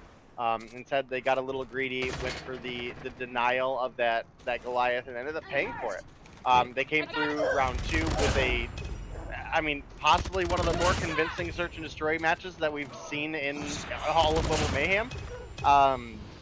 But they are looking to do the same here in Game 3. This Domination on Firing Range right now. They've got a 30-point lead with no signs of losing B, so they are going to roll into round 2 with a massive lead, as well as probably some score streaks in their favor, because obviously, as you mentioned, we don't have everybody following the GAs for this matchup, and we have 5 persistences on the side of Fierce, and they are up in kills pretty massively right now. And we saw the B cap come into play for Exiled, and it turns out that was actually a mistake, because immediately afterwards we have a triple cap come in for Fierce, and with the small amount of time left in the half, more than likely that is the way the half will end. I'm not really sure why Mike decided to pull out the Annihilator. If I had to guess, probably didn't look at the scoreboard, and I'm not gonna lie, I've done that before. It happens to the best of us, but at this point, not really looking like it's going to make a whole lot of a difference, as no Exiled player above 5 kills right now. And with the way that they're played, you would think that Fierce would have somebody with more than 11 kills, but the reason they don't have more kills is because that half ended so freaking fast. So we'll see if they continue to maintain this control. Mike's on the inside of trailer, so he'll be able to knock off anybody that tries to make that push over to B. He's going to be able to get the reload off right here, taking out Darky as well, and just seeming to be in the flow state. It's only Silo able to take him out, but like we said, nobody above 7 kills right now for Exiled. They're going to go for the cap, but unfortunate timing as Raballo pulls out that Annihilator, gets a triple, shuts down the push over toward B, and looking like things are going to get more and more difficult for this Exiled team from here on out. Yeah, and that's one of the impressive things about what happened in round 1 with Fierce being able to take the B cap so fast, is even if you die, any spawn in this map, for the most part. You're within just a couple seconds of having sightline on B, so it does make it incredibly difficult, even with you know, a double or a triple, even a quad kill sometimes, to push in and get that B cap. As we do see, you know, once again, we see Fierce struggling to get on to B in the second half. They do have the double cap on A and C though, so they will continue to advance their lead. And very likely close out a 2-1 victory here for those 10 points, which again, not as needed for the side of Fierce, but again, Fierce have, at this point, a reputation to keep up, right? Yep. They're top of the leaderboards in both divisions, so. And the triple cap will go into play for Fierce, so with that, they've all but secured the win. Already going to need a triple cap for Exiled in order to get the win here, and I just do not see that happening, especially with 5 persistence players and the number of kills that we've got Fierce getting right now. Just looking pretty much impossible. Mike already got his Annihilator back out after wasting it at the end of that half. He's going to get another frag right there. 28 kills on the board already. And the flags are just untouchable for Exiled. They can't get anywhere close. Fierce is not losing a gunfight. Everybody in double digits. 0 double-digit players for Exiled.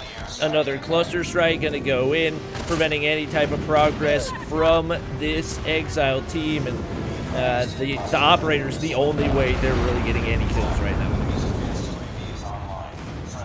Yeah, I mean, Mike is absolutely killing it here in this final matchup. It's going to be almost a whole round of triple cap for the side of Fierce, and they closed out a 150-55 lead in Domination. Perhaps I think that's like the second worst Domination we've seen in quite some time. I think like 150-27 still holds the record, but what game was that? I can't remember. I don't remember, but it was massively one-sided. I think that was another one of those games where the lower ranked team ended up winning the search and destroy, and so the upper ranked team was like really mad about it, and they just absolutely bullied them.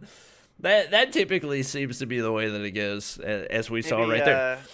Maybe the admin can fill us in on who the 150-27 game was. I want to say it was on Standoff, if I remember correctly, but I don't remember what teams it was. It might have been Turbulence in the qualifiers, actually. Oh yeah, I think you might be right on that one. I don't remember who they were facing, but yeah, Turbulence in the qualifiers would be our fastest or most one-sided Domination win, and I think this is the second. So. That's not very nice. I'm not going to repeat that on stream, Zim. Freaking Zim. Lamoa. I got mean, you, don't worry. In your defense, I can't remember who it was. So. I don't remember who it was either, so he's not entirely... Not like totally wrong, but be nice, Zim. Gosh. Just because you destroyed Infinix in the playoffs doesn't mean that you have the right to... call people randoms, you know? I didn't say it. All right, getting ready to hop into our 4th matchup of the night. It's going to be Xset versus Violence. A complete Division 1 matchup. Pretty big implications for both of these teams. If Xset's able to get a 2-0, they'll be in the running. That would put them within 10 points of Violence, and like we've said, Division 1 has not been nearly as competitive, very top-heavy, especially with Fierce as far ahead as they are.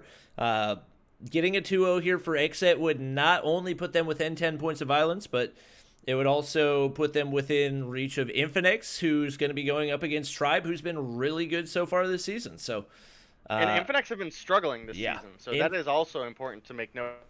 Yeah, some of the substitutions haven't played out the way that they've thought they would. So this is really, really big for Xset, and Violence for the most part hasn't had a ton of really good competition.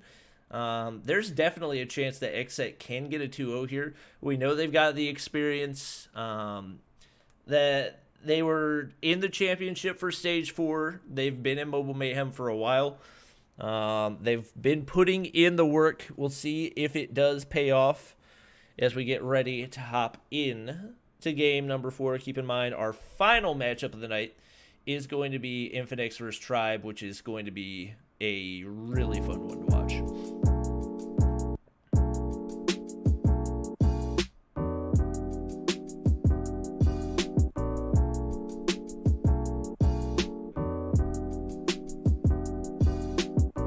My Discord die, maybe? Nope, you're good. Okay. You're talking and then it just disappeared and I was confused. Oh, okay.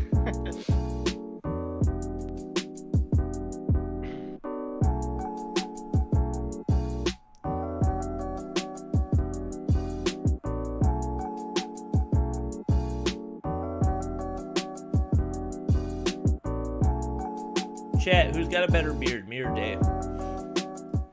Mine is untamed and uncapped at this point. I look very, very homeless, and I'm okay with that. I've accepted that. And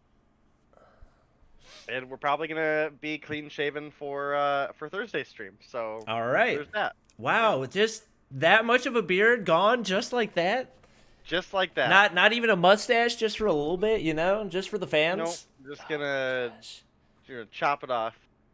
Type 1 in chat if you want Day to have a mustache for Thursday's stream. God. Yeah, that would be a shave Thursday when I get home then, because we're definitely not going to work on Thursday with him. Bro, people love the stash.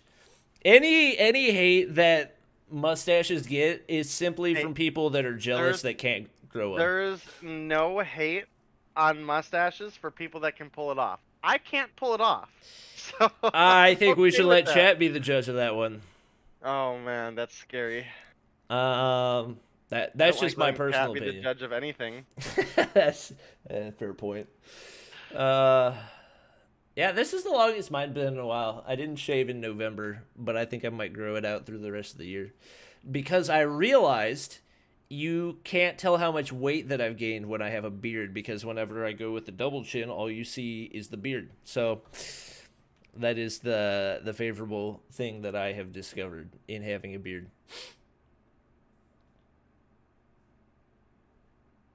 Until I lose all the quarantine weight. Yeah, me too, dude. Yeah. Tell me about it. I was doing good. I lost a bunch of weight before that happened, and then quarantine set, and it was like, have all this back. Great. I went to the sporting goods store today because I was like, oh, I'll buy some weights just because I usually get up with the dog in the morning and don't want to like leave her by herself. So I was like, oh, I can just lift weights in the living room. And the heaviest weight that they had was 8 pounds. It's like, this will not, like, what am I supposed to do with this? You may want to Craigslist and get like an actual weight set because they are not cheap. Yeah. But of course, especially now. I mean, you always should, but especially now, make sure you clean them very, very well. Yeah, I might just. I don't know if it would be super expensive. They are super not cheap. Yeah, I know that. I was just gonna get a couple 20-pounders and lift those. Because you can do a lot with some 20-pounders, but we'll see. Wow, look, everybody in chat wants. Wait, that was for the mustache, right? The ones were for the mustache. Yikes! I hope not. I believe that was. Well, yeah. Whew. I think I've only seen 1, 2, and like 47 ones. So I've seen a bunch of don't shaves and ones, but an overwhelming number of ones. Well, there we go. And YouTube chat agrees. If All YouTube right. chat agrees, then the deal has been done. All right, then we'll do just a mustache for Woo! Thursday stream. Everybody better show up for Thursday's stream, Mustache Day. And Mustache thing. it looks like we are good to go for game number 1, Violence versus Xset. We're going to be starting out with Hardpoint on Crossfire. Yep, and this is another really, really unique hardpoint map in that it plays very much like Crash, with the exception of the first hard point, is not one that we don't see contested very often. Usually the team that's able to get in there and lock down that hard point is going to get to hold it for most of that objective. We do see Xset coming out strong with a couple kills here to start things off. So yeah, we'll see Xset making it in. Will found himself marching into a wall of thermites and didn't have a whole lot of options right there. Skill getting lots of time on the hill, uncontested so far, 17 seconds already, and not looking to relinquish that anytime soon as he's got teammates all in the surrounding area. Lazary looking to make the cross, but he's got the control of the hard point and he's got the power position, so they are set up really well right now, and he's actually going to get the frag onto Undy as well. Could potentially be a full 54 seconds on this one. Sounds like he is going to get contested from the back of the hard point. Lazary's going to be able to win the gunfight and get the push in right there, but a little bit late in the clock for it to seem like it was worth it, and we do already have Xset set up completely for that next hard point. Yeah, absolutely. And again, this is going to be an incredibly difficult map to break hard points, especially if teams are able to get the anchors. So far that has been Xset. They were able to get the break in the first objective. They have respawn advantage here for the second one as well, as we do start to see the opposition obviously moving their way in. Molotov is going to hurt Will here, but it is Xset still just raining in the kills. I'm not really sure what was going on with Will there. Shot a rocket right next to a trophy system, like one that wasn't even hit him, that was just on the ground in front of him. So must have just overlooked it, or it blended into the floor or something, but... And this is a really good start for Xset right now. They could not have played this any better. Looking like they'll be at 100 points heading out of this hard point, and their entire team already pushing out to P3. We are going to have Meralto taken out by Velo.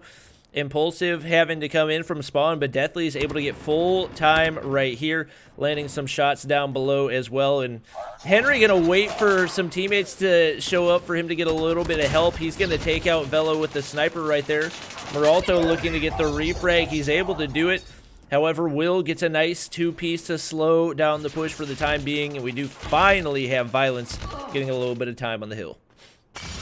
Yeah, and Violence is a team that has been doing exceptionally well in Division 1, and Xset has been struggling massively. So this would be a really big win for Xset to get some points on the board here.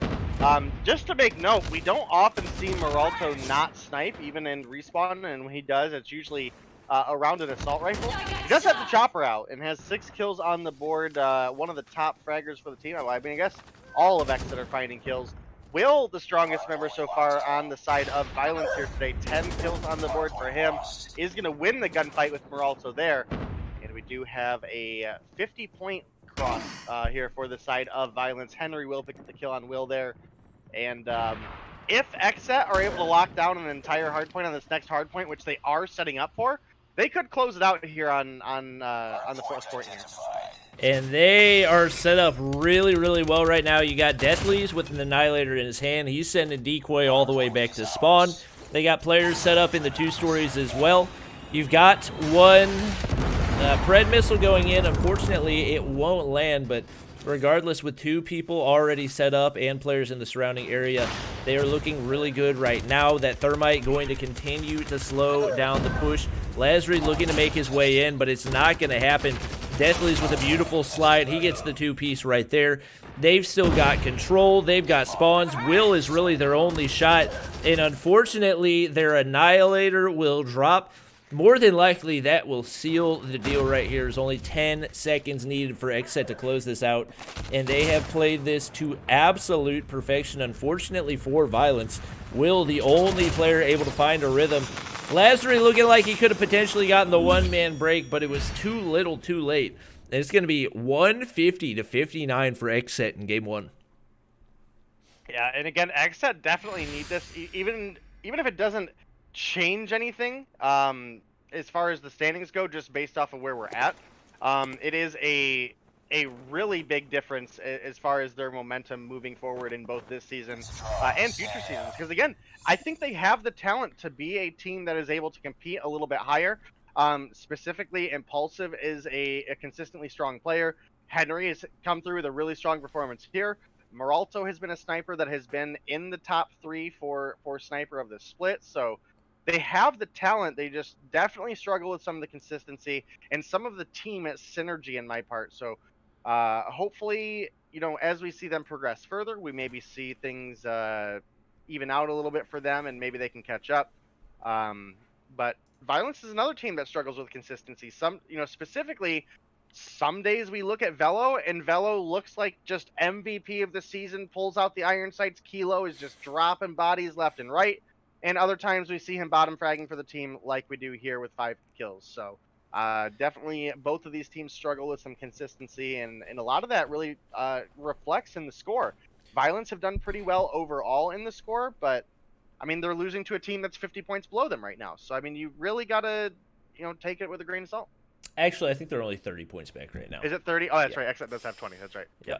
So, if Xset's able to get the 2-0 right here, that will put them within 10 points of Violence, and with the way that they're playing right now, could potentially put them into position to make one of those playoff spots.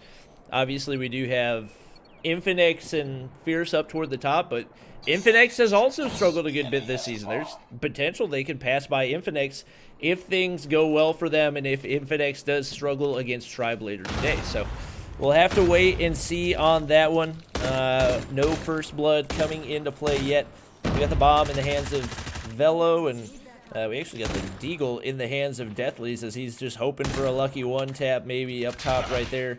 Nothing happening quite yet, but we will have Will dropping off the start. And being over on the defensive side, it's got to be a great sign for Xset. Deathly's struggling to find his way back to cover, but he'll be able to find it right now. Lasry trying to find a wall bang, I believe, through a building. Once again, nothing going in. Spraying through that deli building, and no frags once again. Meralto finds another snipe. We do finally have Undy getting a frag onto Impulsive, but now only a minute for this Violence team to make a move, and with Deathly's taking out Lasry, that just got 10 times more difficult. So Velo's going to need to make something happen right there. He's picking up the sniper. Should open up possibilities for shots right there, and I'm not sure what Meralto was looking at. Fortunately for Xset, Henry's there to clean things up, and it's now a 1v3. Pulls out the pistol, actually wins the gunfight, does Undy, but he's going to be able to regen right here. He's going to win the gunfight against Deathly's. It's now a 1v1. It was a 1v3, but Henry's waiting for him around the corner. And a big save right there as Xset takes the lead off the start at 1-0. Yeah, Henry was in the right place at the right time to be able to pick up that kill. Undy had a big round there for the side of Violence with 3 kills on the board. Velo, obviously the one able to find the other kill as well. Again, haven't seen a ton of the iron sights Kilo coming out of Velo, which is really where we see him normally excel. So I would kind of like to see him move back into that, even if it's off meta. It does seem to be what he's comfortable with. And there definitely is a point where comfort is going to outweigh meta. So, I'd like to see the attempt, but only time will tell. Yep. We do have a first blood coming in for Xset. Velo gets a trade, but Meralto is waiting and finds another one for his team. Will waiting outside of shops right now, and trades coming in left and right. He finds another one right there. Very much needed, and we've got players on site. Meralto needs to find a snipe right here. We'll see if he can make it happen. Nearly had it lined up perfectly. Unfortunately, he's not able to make things happen. He needs to clutch with the pistol. Oh my gosh, the 1v2 pistol clutch from Meralto. I don't think he's got time. I don't know. I don't think he had time. He does not have time. Oh no, what a play. Wow. Unfortunately, you got to pick that bomb up before the 5-second mark ticks over. I think he picked it up just as the 4 was about to tick into the 3. Yeah. So definitely got to watch out for your timers. But I mean, that was a phenomenal pistol whip for the double kill. I mean, that was excellent coming out of Meralto there. And this is exactly what I was talking about, Bobby. Is Xset have the skill to be a team that contests for the top? Undy does find the kill onto Impulsive there. That'll be 4 for Undy, but Henry is there to get the return kill, and it's going to be Velo picking up the return once again onto Henry. So 1 player advantage right now for the side of Violence. Yeah, Henry has been really big for them so far, and Meralto gets hit markered, just barely staying alive. Unfortunately, Will missed the shot on the 1 HP Will running through bottom of blue, and the no-scope onto him right there somehow lands. It's still a 1v3, but he's going to pick up an AR right here and give him a little bit of versatility. Couple players on the front of blue. I think they spotted him. He's going to slide the back corner right there. Goes for the no-scope. Ends up hitting the quick scope to follow up. What was a 1v4, now a 1v2. Waiting for the push from out of blue. And he's going to see if he can find anybody on the rooftop. But nobody waiting for him right there. Lazari's got the bomb in hand, but doesn't really seem to want to go for the plant quite yet. We'll see if Meralto can manage to find a pick right here, as he is going to go for the plant over onto the A site.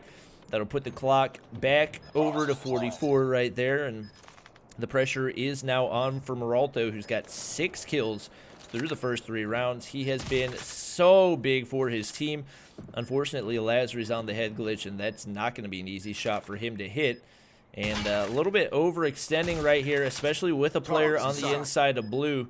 It's a risky move for him to try to make this shot happen. I think he might have actually cut a couple hairs off of Lazari right there, but they're now at the point where they're comfortable playing time. Unfortunately for Meralto, I don't think he's going to be able to make it happen right there. Lazari finds the frag, and that will be another round win going over to Violence. Yeah, a little bit unfortunate for the side of Meralto there. Again, he's been doing a lot for the team, and unfortunately he was unable to find the clutch. As you mentioned, a couple times there for that head glitch, was able to find maybe a couple hairs, but not really the hit marker he needed. Yeah. And, you know, even if he would have picked up that kill, you know, there's still one more player alive.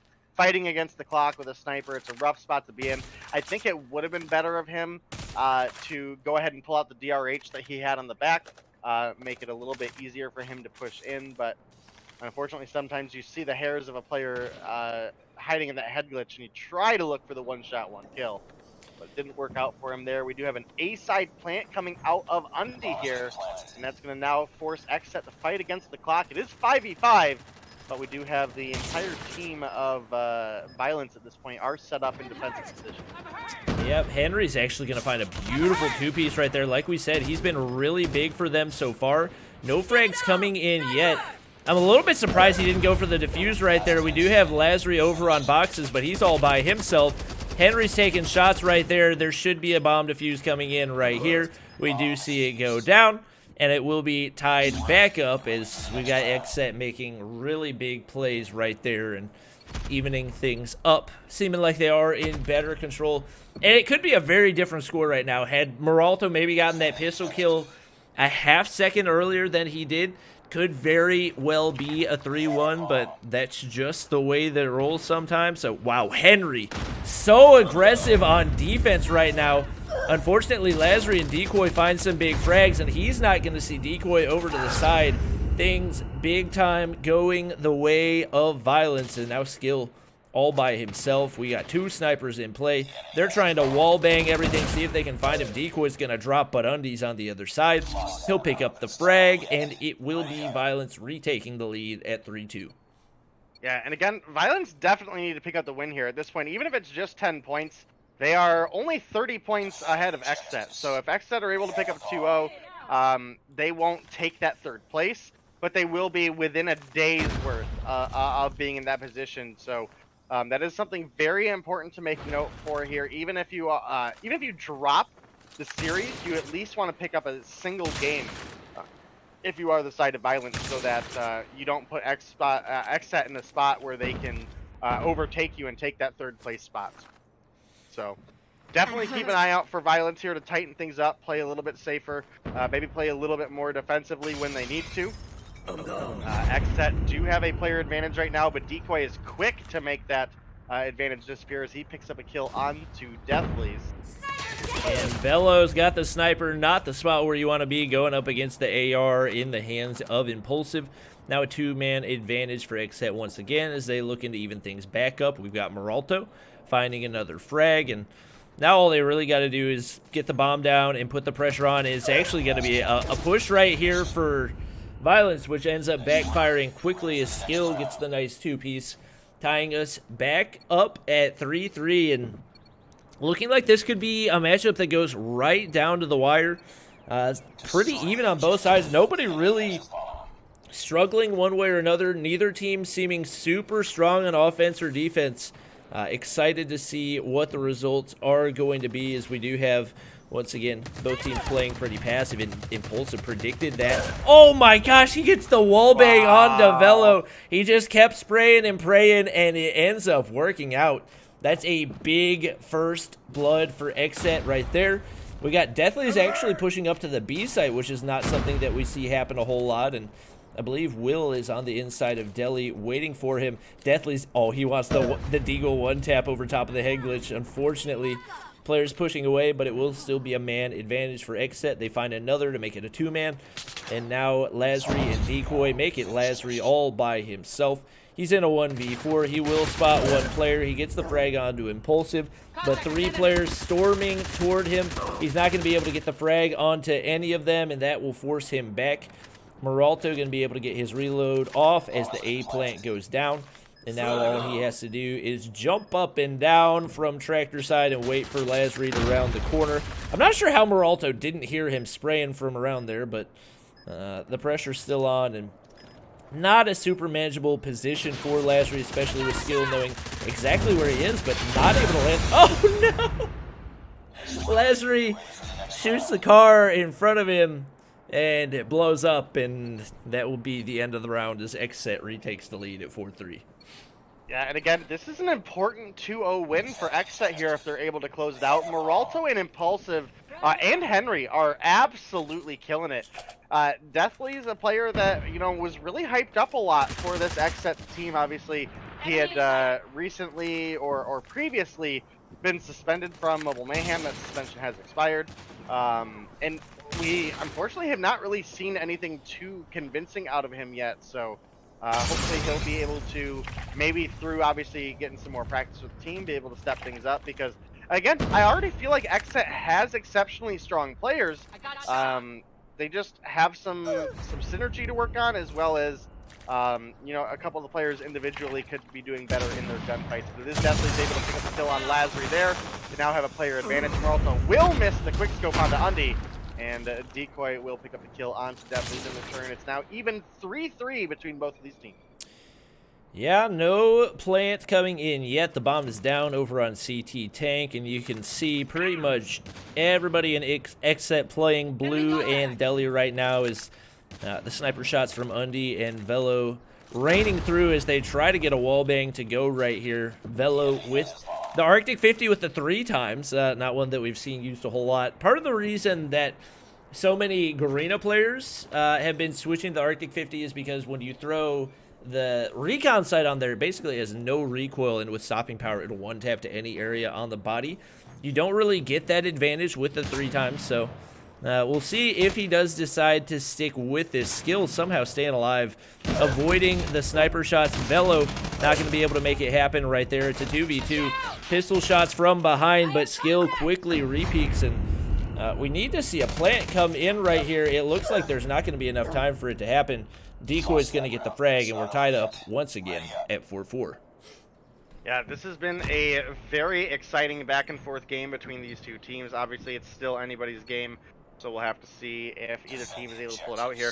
The points, obviously, really important to both of these teams, because Division 1, while not super close from top to bottom like Division 2 is, the 3 and 4 spot is absolutely something that could shift over the next couple weeks, especially with some of the matchups that are coming.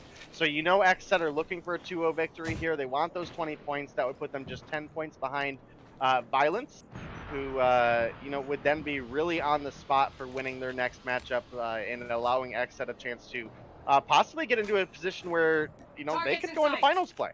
Yeah, this is very, very crucial, especially for Xset, who has a lot on the line. I think especially for the 18 and up side of the North American teams. It's not a super popular division just because there are a lot of underage players that are playing on tablets. So it does give you that advantage, and to see some of these players actually able to put up against a fight, even with a smaller screen, is definitely impressive. Deathly's unfortunately not going to be able to win the gunfight. It will be Violence now at game point. If they're able to get the win in this next round, it will push us to a game number 3. If you're Xset, you absolutely need to try your best to get the win right here, because that 10 points is a huge game changer, especially when the team that you're going up against is your next closest competition in the standings. You're absolutely right there, and that's why I keep, I kind of feel like a broken record talking about it, but it just is really why this matchup is so important. Specifically, these next couple rounds are important because either way, picking up 10 points for the side of Violence here is not only picking 10 points up for themselves, but it's denying potentially 10 or 20 points out of Xset, who is that team in their division that they are competing with for the 4th place slot right now. So this is super important for Violence, super important for Xset. This next round could really spell a lot, as it does look like we are going to have this round going over to Xset, shy of basically a slight miracle for the side of Violence. So it looks like we're going to be going to a round 11. Skill does find the kill on Develo. So again, this round 11 is going to be super, super important for both of these teams. Yeah, that was actually a really big snipe that Meralto very nearly missed. He had the couple opportunities to land the little hop-up snipe onto Lazary, and I thought Lazary was going to realize, but fortunately for Xset, he did not. So this is going to be a very big round. Meralto's looking to find first blood over top right there, now avoiding the nades that are raining down from above. Wants the wallbang. We've seen him do this actually against Tribe in stage 4, and he's going to go for the bounce nade over the top. He gets it to go onto Undy. The plant is down, but that's going to be huge. He knew exactly where that needed to be. The opportunity now opens up for his team to try to get a push right here. He's looking into top of shops. He won't be able to spot anybody yet, but there is a player up top, I believe, in Velo. But Velo's able to find the shot onto Skill, but the trade comes in for Henry. It's now a 4v3. They need this retake so badly. Keep in mind, there is one player over on boxes, but Impulsive finds shots onto Will. Now only 2 players remaining. Decoy trying to play defense. The pistol's in play. The shots are coming in from Lazary, but it's not going to be enough. The defuse goes in. Xset is able to get the 2-0 win, and that is going to be huge for them, as that will now move them up 20 points and put them within 10 points of Violence, who is in the 3rd place spot in Division 1. And that was such a close game, right down to those final points. Obviously, as you mentioned, I believe the bomb got picked up at 6 seconds, so not a lot of time to spare in a round 11. Can't think of a better way to close that series off, other than maybe a close game 3. But I mean, again, that's a huge morale boost here for the side of Xset. As you mentioned, they're within 10 points now of potentially getting it into a final spot. So that is all super important information to make note of. That is something that we're going to have to look forward to our Thursday matchups for, because obviously if Xset are able to come through with a win and Violence are a lose, then we could see the standings flip a little bit, or vice versa. If we do see Xset lose and Violence is able to win, then they could extend their lead, get a little bit of their comfort zone back. But there's just so much on the line for a lot of these teams. In Division 1 specifically, there's a lot of bragging rights for Division 2. If Nova, Imperium, or Tribe are able to take a lead. But the real fight for Division 2 is between Tragic, Exiled, and Gravity. I certainly don't expect to see Nova, Imperium, or Tribe Gaming drop out of the top 3 with the way the score stands now and the matchups that we still have ahead of us for that division. Yeah. And we had Skill making some really big plays for Xset down the wire. I believe he had the first blood in most of the last rounds, and that really opened things up as they were able to get a really solid retake on that final round, especially with Impulsive getting the flank around to be able to get the frag onto the player on boxes. If you don't get that player off of boxes, they probably lose that game, because he would have had a perfect angle to be able to take shots across to the bomb diffuser, but they played it to perfection. Meralto hitting some huge snipes as well, and You got to give props to Xset. That was a must-win matchup for them, and they were able to get the 2-0, and that was really, really big for them. As we're going to go ahead and take a look at the standings that we've been talking about so much. That puts them within 20 points of Infinix, within 10 points of Violence. We will have Tribe versus Infinix in our next matchup, and lots of implications in this one as well, both for Tribe and for Infinix. So we've got, taking a look at the standings once again. Tribe's at the top of the standings, but they're not very far ahead of really anybody in their division.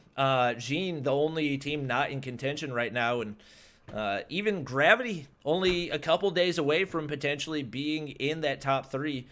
You got Exiled only 20 points back, Tragic only 10 points back, Nova Imperium tied. Lots and lots on the line, and especially with the way that Infinix has struggled so far this season, if Tribe's able to get a 2-0, that would be absolutely huge. Yeah, I mean, again, looking at Division 2, you wouldn't expect Nova Imperium or Tribe to drop out of the top 3, so we're looking at those next 3 matchups. But looking at Division 1, Infinix have been massively struggling, so this is actually a really important matchup for them. I mean, even if they win a 2-0 here, there's not really a world where I see them catching up to Fierce. Now, obviously, a lot can change, and there's really anything could happen. Tatio with the 340-person raid. Thank you. But again, a lot of it is really going to boil down to where these teams position. I think a lot of between Fierce and Infinix, it's going to be bragging rights. But if Infinix don't pull together, they absolutely could drop out of the top 3. I mean, the points are getting pretty close in Division 1. I mean, they're sitting at 60 right now. So if Tribe pull off a 2-0 and they stay at 60, then you're looking at Violence, and even Xset will then be just 20 points behind Infinix, which, I mean, again, coming into this season, if you would have told me that we were, 1 day away from Xset being, tied or better than Infinix in the standings, I would have thought that was absolute blasphemy. We're just going to call it for what it is. So, hopefully for Infinix's sake, they're able to pull things together, because again, they're the reigning champs right now for Mobile Mayhem. So it's definitely a little disheartening to see them this far behind. But I mean, at the same time, there's still a lot of time left in the season. They're still in a position where they're going to, potentially be going to the finals, and that's where things really are going to count. So we do have to keep an eye on the matchups here for today, as well as moving into our Thursday matchups as well. For sure. We've got all of our players loaded in, so we should be pretty good to go here soon. As just waiting on a couple Tribe players to ready up. The rosters for tonight: Marshy, Bolu, Nero, Tectonic, and Leon versus Titio, Cheto, Yuji, Envoy, and Munoz. So back to what was previously the starting roster for Infinix. It has switched around a little bit. Dante not in play tonight, and also, who's the other player that I'm rookie of the split? Tempo not in play as well. Keep in mind, Little B not in play for Tribe. So should be interesting to see how that dynamic plays in, especially with the sniping power of Cheto on the opposing side. It's going to be a really, really tight matchup, and I'm excited to see how this one's going to play out. Game number 1 is going to be Hardpoint Crash. Yeah, and that's actually really big to make note of, is just how strong of a sniper Cheto has been in forever. And then for Tribe, primarily the sniper that we do see is Lil B. We have seen Tectonic pick it up here and there and do okay with it, but I mean, as a Slayer, Tectonic, absolutely phenomenal player. As a sniper, Tectonic, still a really good sniper, but if you're going to put him up against Cheto, I've got money on Cheto all day long in that matchup. All right, looks like we've got everybody readied up, good to go. Our final matchup of the night should be a great one to watch. The Battle for 3 story begins right now. We'll see who comes out on top. Probably going to be a pretty good indicator of who will run away with this one. But at the same time, we saw in game number 1, Nova Imperium got 3-story control. They got the 74-point lead, and it didn't even matter, so anything can turn around at any point. Infinix with a really strong start. Not a single kill so far for Tribe. We'll see if they can turn that around soon here, because a whole lot of goose eggs on the board. Typically not a great look for your team. Despite that, not a whole lot of time on the hill for Infinix, unfortunately. Yuzi's going to drop to the trip mine on the inside of 3-story, and still looking pretty even off the start. Hey, you're going to have to carry on without me for a second here, Bobby, because my game crashed. All right, we got Cheto with 5 kills on the board already. Bolu finally able to counter right there, and nobody on the hill. This is not too surprising to see. Typically, teams do not try very hard to take control of that first hard point unless they've got really solid 3-story control. And with the way that this has gone so far, not too surprising to see. We got Tribe, 2 players on the bottom side of 3-story. Bolu making his way up around the corner too slowly. Envoy's able to capitalize, but Tribe definitely looking stronger on the slaying side, as even though they weren't able to get really any frags off the start, now pretty much all their players looking really solid. Munoz yet to pick up a kill for himself, and that is not a good sign for Infinix, as we do have Tribe now taking a 20-point lead. And Marshy finds a frag onto Yuji right there. We do finally get the push in. Cheto coming out of yellow, and Tectonic on the outside laying down shots. I don't think Cheto hurt him right there. I thought that would be an easy... Oh, no! Wait, how did that happen? I don't really understand that trophy system kill, but it was a big one nonetheless, as it allowed Tribe to get a little bit more free time on the hill. Now up 30 points, and we do have Leon already setting up for next right here.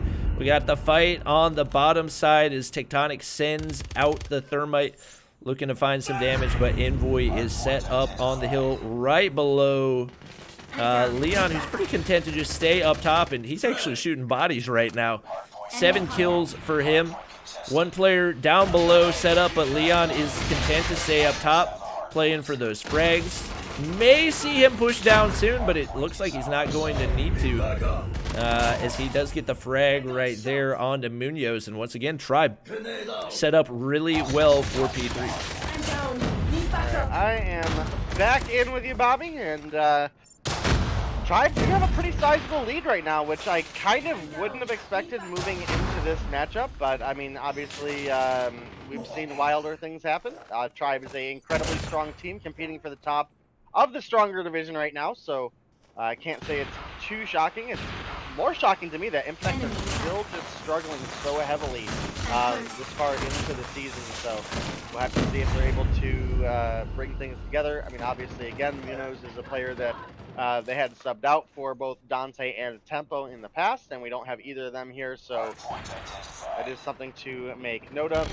Also, Infinix tend to be a little bit stronger in search and destroy, so the fact that Tribe have really turned things around and become a strong team, at least compared to the last couple of seasons, is really spelling disastrous for the side of Infinix right now. I mean, again, even without Lil B, who has been the top fragger for Tribe, you know, we have Leon 14 kills, Nero 10 kills, Bolu 13 kills, and Tectonic, once again, I mean, this is a player that used to be the top player for the team. We've seen struggling quite a bit in the past, and has really hit or miss performances. Definitely struggling right now as he gets knocked off the Annihilator. And honestly, Tribe could win it on this point, which is not something we see happen a whole lot, especially with a team like Infinix in play. Nero, he's able to take Cheto off of his Annihilator, and with that happening, I don't see any way that Infinix makes this push right here, as we do have Tribe getting the win 150 to 24 against the Infinix team. I believe they're the reigning champions. Am I mistaken on that? They're the reigning champions. They're the reigning champions. Absolutely dismantled right there, as we got Bolu with 13, Leon with 16, Nero with 12, usually the only player breaking double digits for Infinix, and Tribe running away with that one in game number 1. Yeah, that was a huge, huge game for Tribe there. I mean, just to put it into perspective, because, you know, it's not that I think Tribe was a bad team. but they were certainly underperforming just last season and the season before. This is essentially the team that was in last place up against the team that was in the first place last season, and that was a convincing win in Hardpoint. I mean, 24 to 150. That's a big win for Decided Tribe. Yeah, that was. I was expecting that to be a lot closer. And you got to keep in mind, Infinix has just struggled this season. I don't know what it is. The roster has not really changed a whole lot, but they just haven't really had the swag that they've had in previous seasons where they've almost seemed unbeatable at some point. So I don't know what has to turn around. They've kept their main players, the Envoy, the Yuji, Cheto, Tatio, like those have been their 4 go-to guys. The other players have rotated a little bit, but their core team has stayed the same. I don't know if they need to make a rotation on who that 5th player is, if they need to change their approach or what it is. But Tribe, that not taking anything away from them, looked really, really good in that first game. Yeah, as you mentioned, Tribe looked great in that first matchup. I mean, again, even though Infinix was struggling, I mean, it's hard to not struggle against a dynamically adaptive team. I mean, Tribe had really good rotations there. They were winning their gunfights. They got the head glitches sooner. They had their anchors on point, and they were able to win very, very convincingly and very fast. Now, moving into Search and Destroy, this is typically where I would give Infinix the edge, so maybe we see a game 3 coming out of these two teams. But again, like you mentioned, if Tribe were able to pick up 2-0, that would be great for Tribe and disastrous for Infinix. Yep, and we do have Cheto getting the first blood, but the trade goes in as Envoy drops. A couple trophy systems will disappear as Cheto is able to take him out. Yuji holding the sniper himself, taking out Leon, and Marshy trying to win the gunfight against the sniper in the hands of Cheto. He's going to be able to retreat into American, but now all by himself. Or no, it's going to be Bolu all by himself. The bomb's already down. He needs to try to get the frag right here. He could have had a double with the SMRS, but Cheto is waiting for him. Perfect prediction right there. I think he's going to be able to get back to the bomb site in time. The defuse will go in, and Infinix will be able to take the 1-0 lead. Yep, that was a big clutch for Cheto there. As you mentioned, very, very close to being able to find the double kill out of the rocket there for the side of Tribe. Unable to close it out. Bolu did pick up 3 kills for the team, though, so really, really strong performance out of him. Man, Cheto, that is not a snipe we usually see Cheto miss. I mean, there was 3 people crossing mid, and unfortunately for Cheto, he wasn't able to find a single one there. That's going to give Tribe a uncontested, very quick bomb plant once again. Nobody does push Cheto there, but again, at this point they don't have to. They're bunkered up in tin, and they just get to or in trailer, and they really just have to defend at this point. It's Infinix who are down a player trying to push into 5 that are set up for defense. Tatio and Yuji are each able to find a kill, though. That's a big opportunity, as it's now a 3v3. Cheto does find a hit marker. Ooh, big plays coming out of Tribe. They shut it down quickly. Tectonic gets the final kill right there. And they'll be able to tie things up at 1-1. For everybody asking what our banned weapons are for this matchup, we have the Chopper banned for Infinix, the HVK banned for Tribe. So you will not be seeing those weapons in play. No surprise to see the aggressive push once again for Tribe. They are, if they are one thing, it is aggressive, and the A plant will go in once again, using the utility to perfection to basically make that as easy as it could possibly be. Fortunately for Infinix, Munoz will find first blood onto Tectonic. Envoy will drop Bolu as well. And Leon will drop in. Wow, that is just getting dismantled right now. Nero does find the Type 25 kill, but he's got players pushing in on the side. He's going to run out of ammo. Cheto's going to take him out right there. The defuse will go down once again. And we will have Infinix taking the 2-1 lead. Yeah, and again, this very rapidly could go to a game 3. Infinix are still, even though they're struggling, they are still a strong team. You can't sleep on them. They do excel in Search and Destroy. Cheto's sitting up here with 4 kills, having a pretty big performance for himself. Yuji not far behind there with 3. You know, again, this is a team you can't sleep on. If you do, they will punish you. And letting Infinex get to a game 3, even if they're struggling, is going to be a dangerous position for any team to do. Tribe may be up in the points right now, but Infinex also do exceptionally well in domination, so that is something to make note of for their respawn, as they do seem to struggle a little bit in hardpoint, but they do very, very strongly in search and destroy and in domination. So. Yep, Cheto finds a big frag right there, as does Yuji. 2 players down for Tribe. They've been able to get the plants. Oh, but Bolu and Tectonic, much needed kills right there. Cheto spots player inside wood, but he can't make it happen. Fortunately for him, Bolu's going to be the only player, but he's going to win the gunfight right here. That's going to make things very difficult, but Cheto lands the snipe. He's been able to make the clutches happen time and time again. 3 seconds on the clock. Cheto able to get the defuse, and now Infinix taking the 3-1 lead. And despite the lead being what it is, this has been a really, really close matchup, with most of those defuses coming right down to the wire. Yeah, you're absolutely right, Bobby. I mean, this has been a clutch after clutch for Cheto. I am currently buzzed up Cheto because he is not sniping with a bomb out. I saw that too.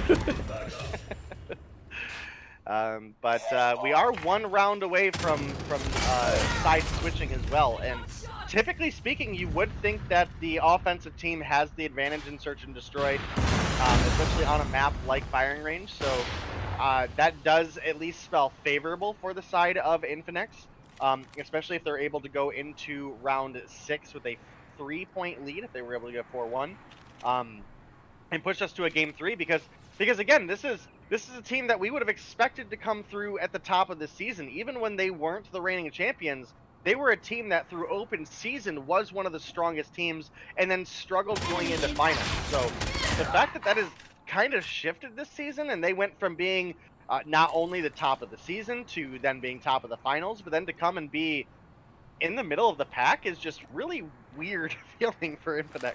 Yeah. So right now with a 2-2 and a I don't want to say planter's advantage at this point because we're a little further into the round. Tribe are certainly in a bit of a rough spot, as Infinex will be able to make a little bit more of this A-side offensive push.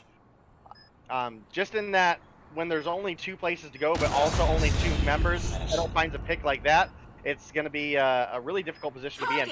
However, Leon is behind. Oh, he's got the shotgun. Oh! Dang, so close. Honestly, if that were any other shotgun, probably could have gotten the kill, but because he didn't ADS right there, he's not going to be able to get the double kill. He played that perfectly. He caught them completely off guard, but yeah, he had the rotation. He was behind. He just, unfortunately, the gun of choice and the fact that he didn't ADS to conserve ammo and get extra damage out quick did end up costing him a little bit there in the end. Cheto does miss, it looks like, I believe that was Bolu running across. Yeah, he actually got a hit marker right there, but unfortunately, no kill. And that allows Tribe to get into position to defend. They're right where they want to be. Tatio's going to spot 1 player around the corner, 2 players right there. Finds the kill. It will be a man advantage for Infinex, and Nero taking shots from backside of the truck right here, but they don't have a whole lot of range to work with. Tectonic does have a sniper in hand, but he's not able to get the frag onto the planter, and a couple concussions go out. No success so far. It looked like he had that one lined up, but wasn't able to get it to go, and Envoy, I believe, on the back of that, and oh my gosh, the shot from behind. Tatio and Yuji drop. Leon will take out Munoz. It's going to be the one flash-banged Envoy all by himself. We will have Tribe getting the defuse right here and seeming much more confident on the defensive side. Definitely don't expect this to be over yet. Yeah, and I'm going to be honest with you. Nero has really struggled so far this search and destroy, but without the plays that Nero just made on that push over to B or over to A, I don't think Tribe would have won that matchup. I mean, that was an excellent Molotov that he was able to find, with then also finding the kill onto Tectonic. It was a big flashbang that he had onto Envoy. I mean, he really just clutched up for the team there when they need him. And those are the kind of things you got to make out note for. You look at just the kills on the board. I mean, you would think, okay, well, Bolu, Leon, and Tribe are really doing everything Bolu, Leon, and Tectonic are doing everything they can for Tribe here. But some of those subtle plays really make a big difference, and I really think Nero deserves some credit for that. Especially, we now have Cheto taken out, who's the top fragger for Infinex here in Search and Destroy. So that's a big opportunity for Tribe as well to try to start to even things out, because right now Infinex are looking like they're going to push us to a Game 3. And again, if you're Tribe, you do not want to see Infinex in Game 3 at this point. Yep, and it was an opportunity right there for Tectonic to get the snipe, and just as I say it, he actually finds the shot. That'll give them a 2-man advantage. Bolu finds the frag on the Munoz. Things seem to be falling apart. Yuji thought he was going to be able to make it happen, but the shots from Nero and I believe Leon were a little bit too much, and that's actually going to be, I think, 2 rounds in a row, maybe 3 rounds in a row. Was it a 4-0 lead? I don't think it was a 4-0 lead, but it was a 4-1. So that's 2 rounds in a row going over the side of Tribe.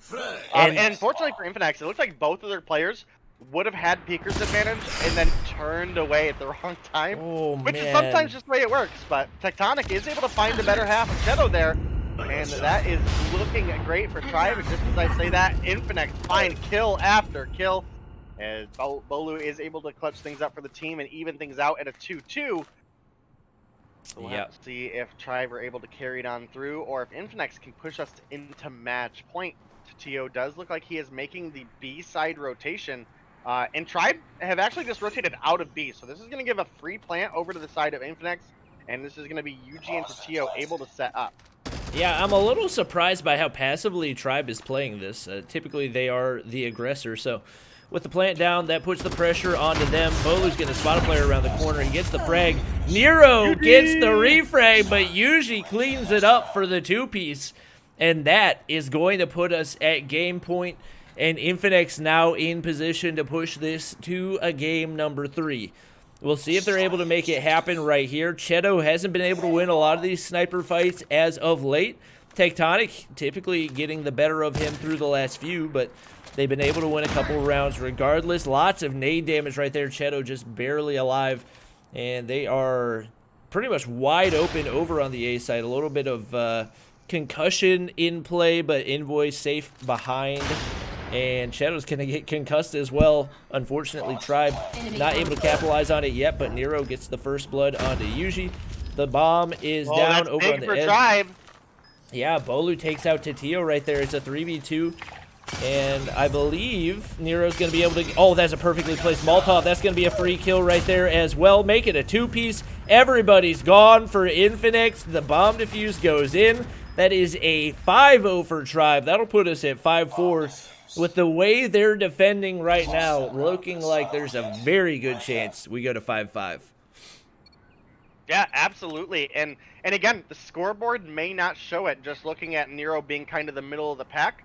6 kills on the board. That was such a perfect Molotov that really nailed Envoy down to where he could move. Second grenade came in, and it's just disastrous for Envoy there. The big 2-piece opening for Tribe there as well was able to give them a window to push in a lot more aggressively. So a lot of those explosives are things that you really got to keep an eye out for. And so far, Nero has been on point. Again, maybe not finding all of the kills, but finding a lot of zoning control. Tio, big nade on Bolu there. I don't even know how he managed to get that in there. Bolu was in such a tight cubby, but Tio threw the perfect nade right there. That allows them to make the rotation now over to the A site. They're going to be able to get an easy plant right here. They've got a man advantage. It's looking like there's a very good chance we go to a game 3 as Leon miraculously makes his way onto the inside of the trailer. Tectonic gets the snipe on the first one. It's a 3v3. He's trying to find the snipe onto Envoy on the backside, but he's not peeking anything right now. We do have the push coming in. Nero gets a 2-piece. Tio gets the snipe. Wait, Tio gets the frag. My client is completely glitched. I can't, okay. Tectonic's got a sniper, but he hit markers. Tio lands the shot. Infinix gets the dub 6-4, and we're going to game 3. Looking like it's going to be a long night, but let me tell you, Bobby, it has been incredibly exciting. I mean, that match boiling down very, very close there off the back of a Tribe win in the hardpoint matchup. Infinix were able to come back in a very close search and destroy matchup there. I mean, that really boiled down to, again, Tectonic landed the hit marker onto Tio. If that was a kill shot, that was going into round 11. So really boiled down to the last couple seconds there. Nero really popped off big for the team. Again, even though the kills may not really show it as much, obviously Nero being down a kill for under Tectonic, down 3 kills under Bolu. He had some really clutch moments that saved a lot of rounds there. In that last round, he found a massive double kill right when the team needed it. And, you know, as we saw it happen to boil down there, Tectonic, again, landed the hit marker, which is a good shot, but unfortunately did not give them any favors into pushing it to a round 11. That's now going to be a game 3 domination now between Tribe and Infinix. And again, this is an important matchup for both of these teams. Tribe, we're obviously looking for the 20 points here to potentially take first place away from Nova, or I believe tied first place with Nova. So, but also Infinix, they've been struggling all season long, and we definitely need to see them pull things together here if we want any kind of safety net, because again, if they lose here, then Xset is just one day behind them. I mean, if Xset was able to come through with a 2-0 victory and Infinix lost on Thursday as well, that would be Infinix potentially not in the running for finals. Yep. This is, I mean, who would have thought this late in the season the standings would be this close, especially thinking back to some of the earlier seasons of Mobile Mayhem where it was the top 3 teams and nobody else was anywhere close to them. Just gotta love the competition between these teams.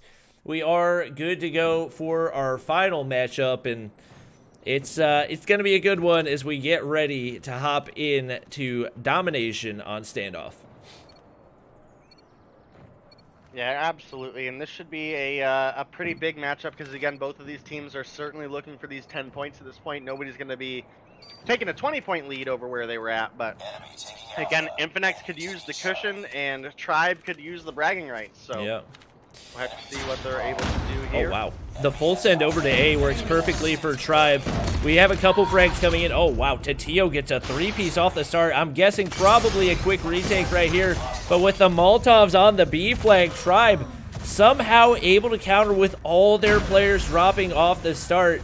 And a really good sign for them. Marshy going back on, trying to take it back down. Frags coming in. Bolu lays down the shots. He's able to take it down even further. And now Nero making the push over toward Delhi as Tribe played that start to perfection.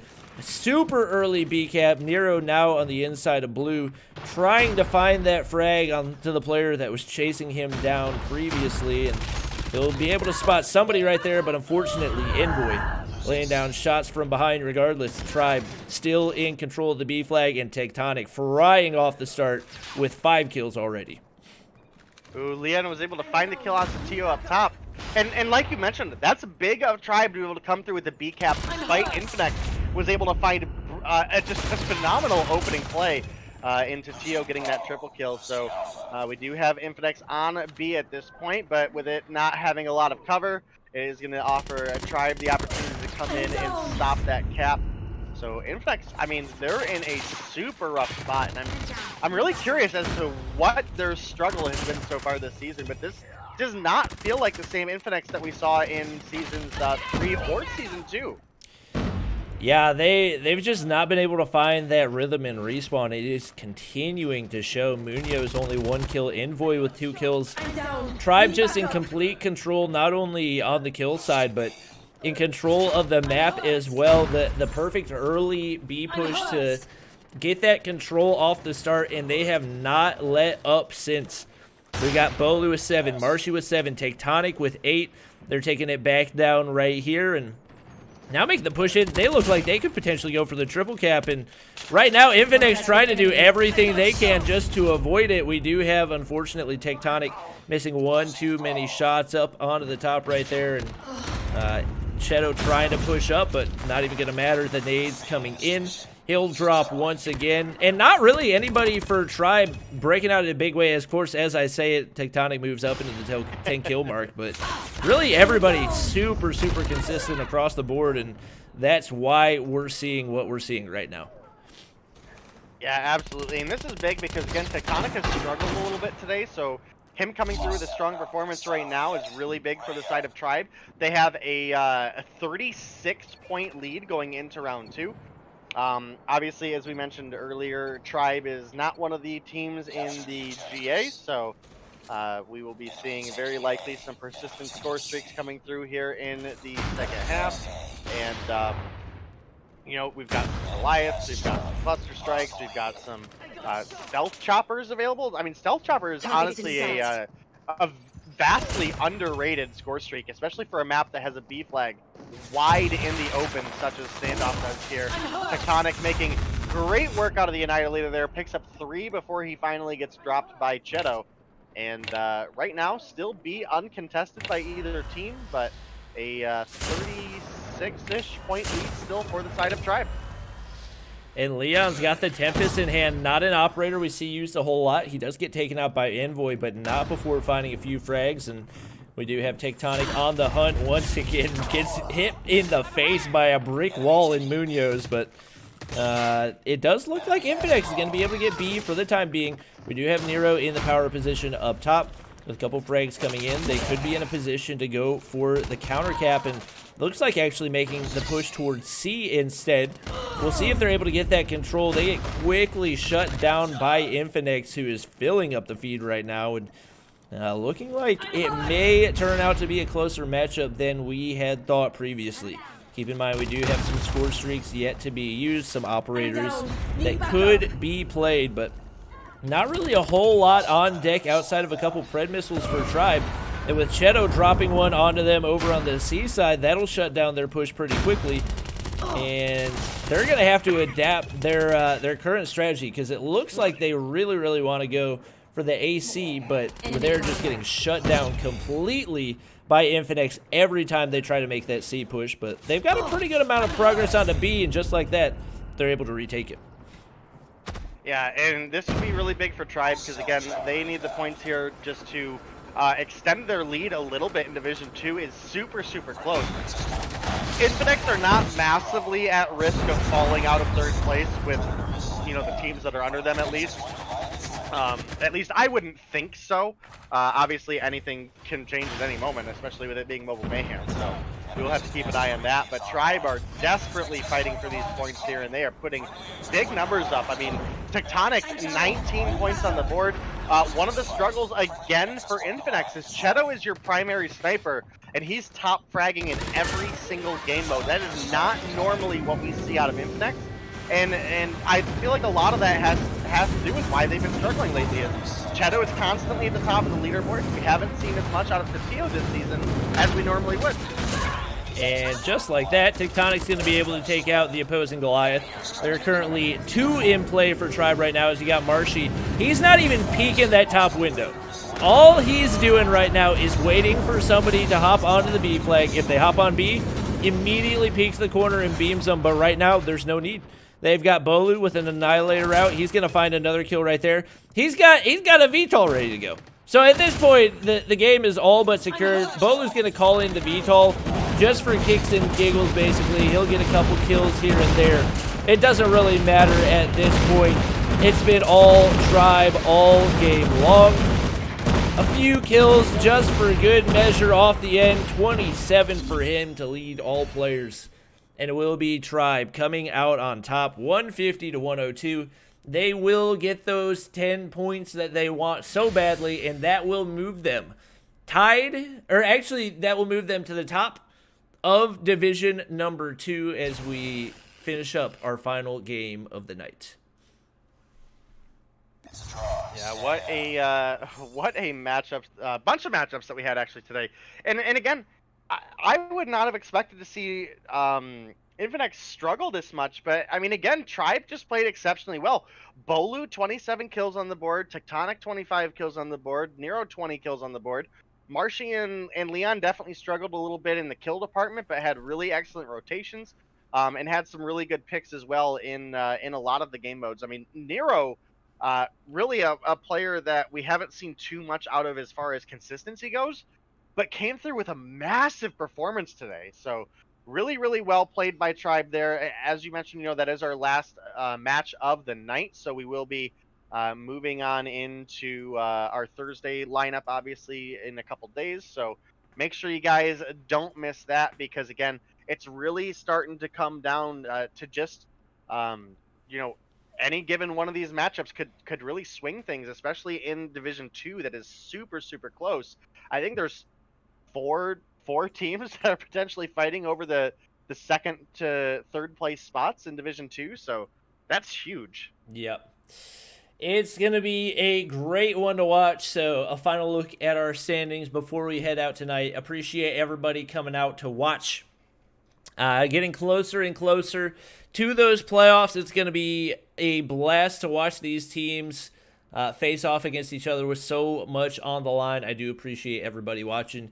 You guys have been fantastic. Make sure to show some love to Zim. He's going to be hosting the final matchup of the night if you guys would like to watch that. But that's going to be it for the stream. Thank you guys for watching. Hope you guys enjoyed. As always, thank you to Dave for helping out. And we will see you guys in the next one.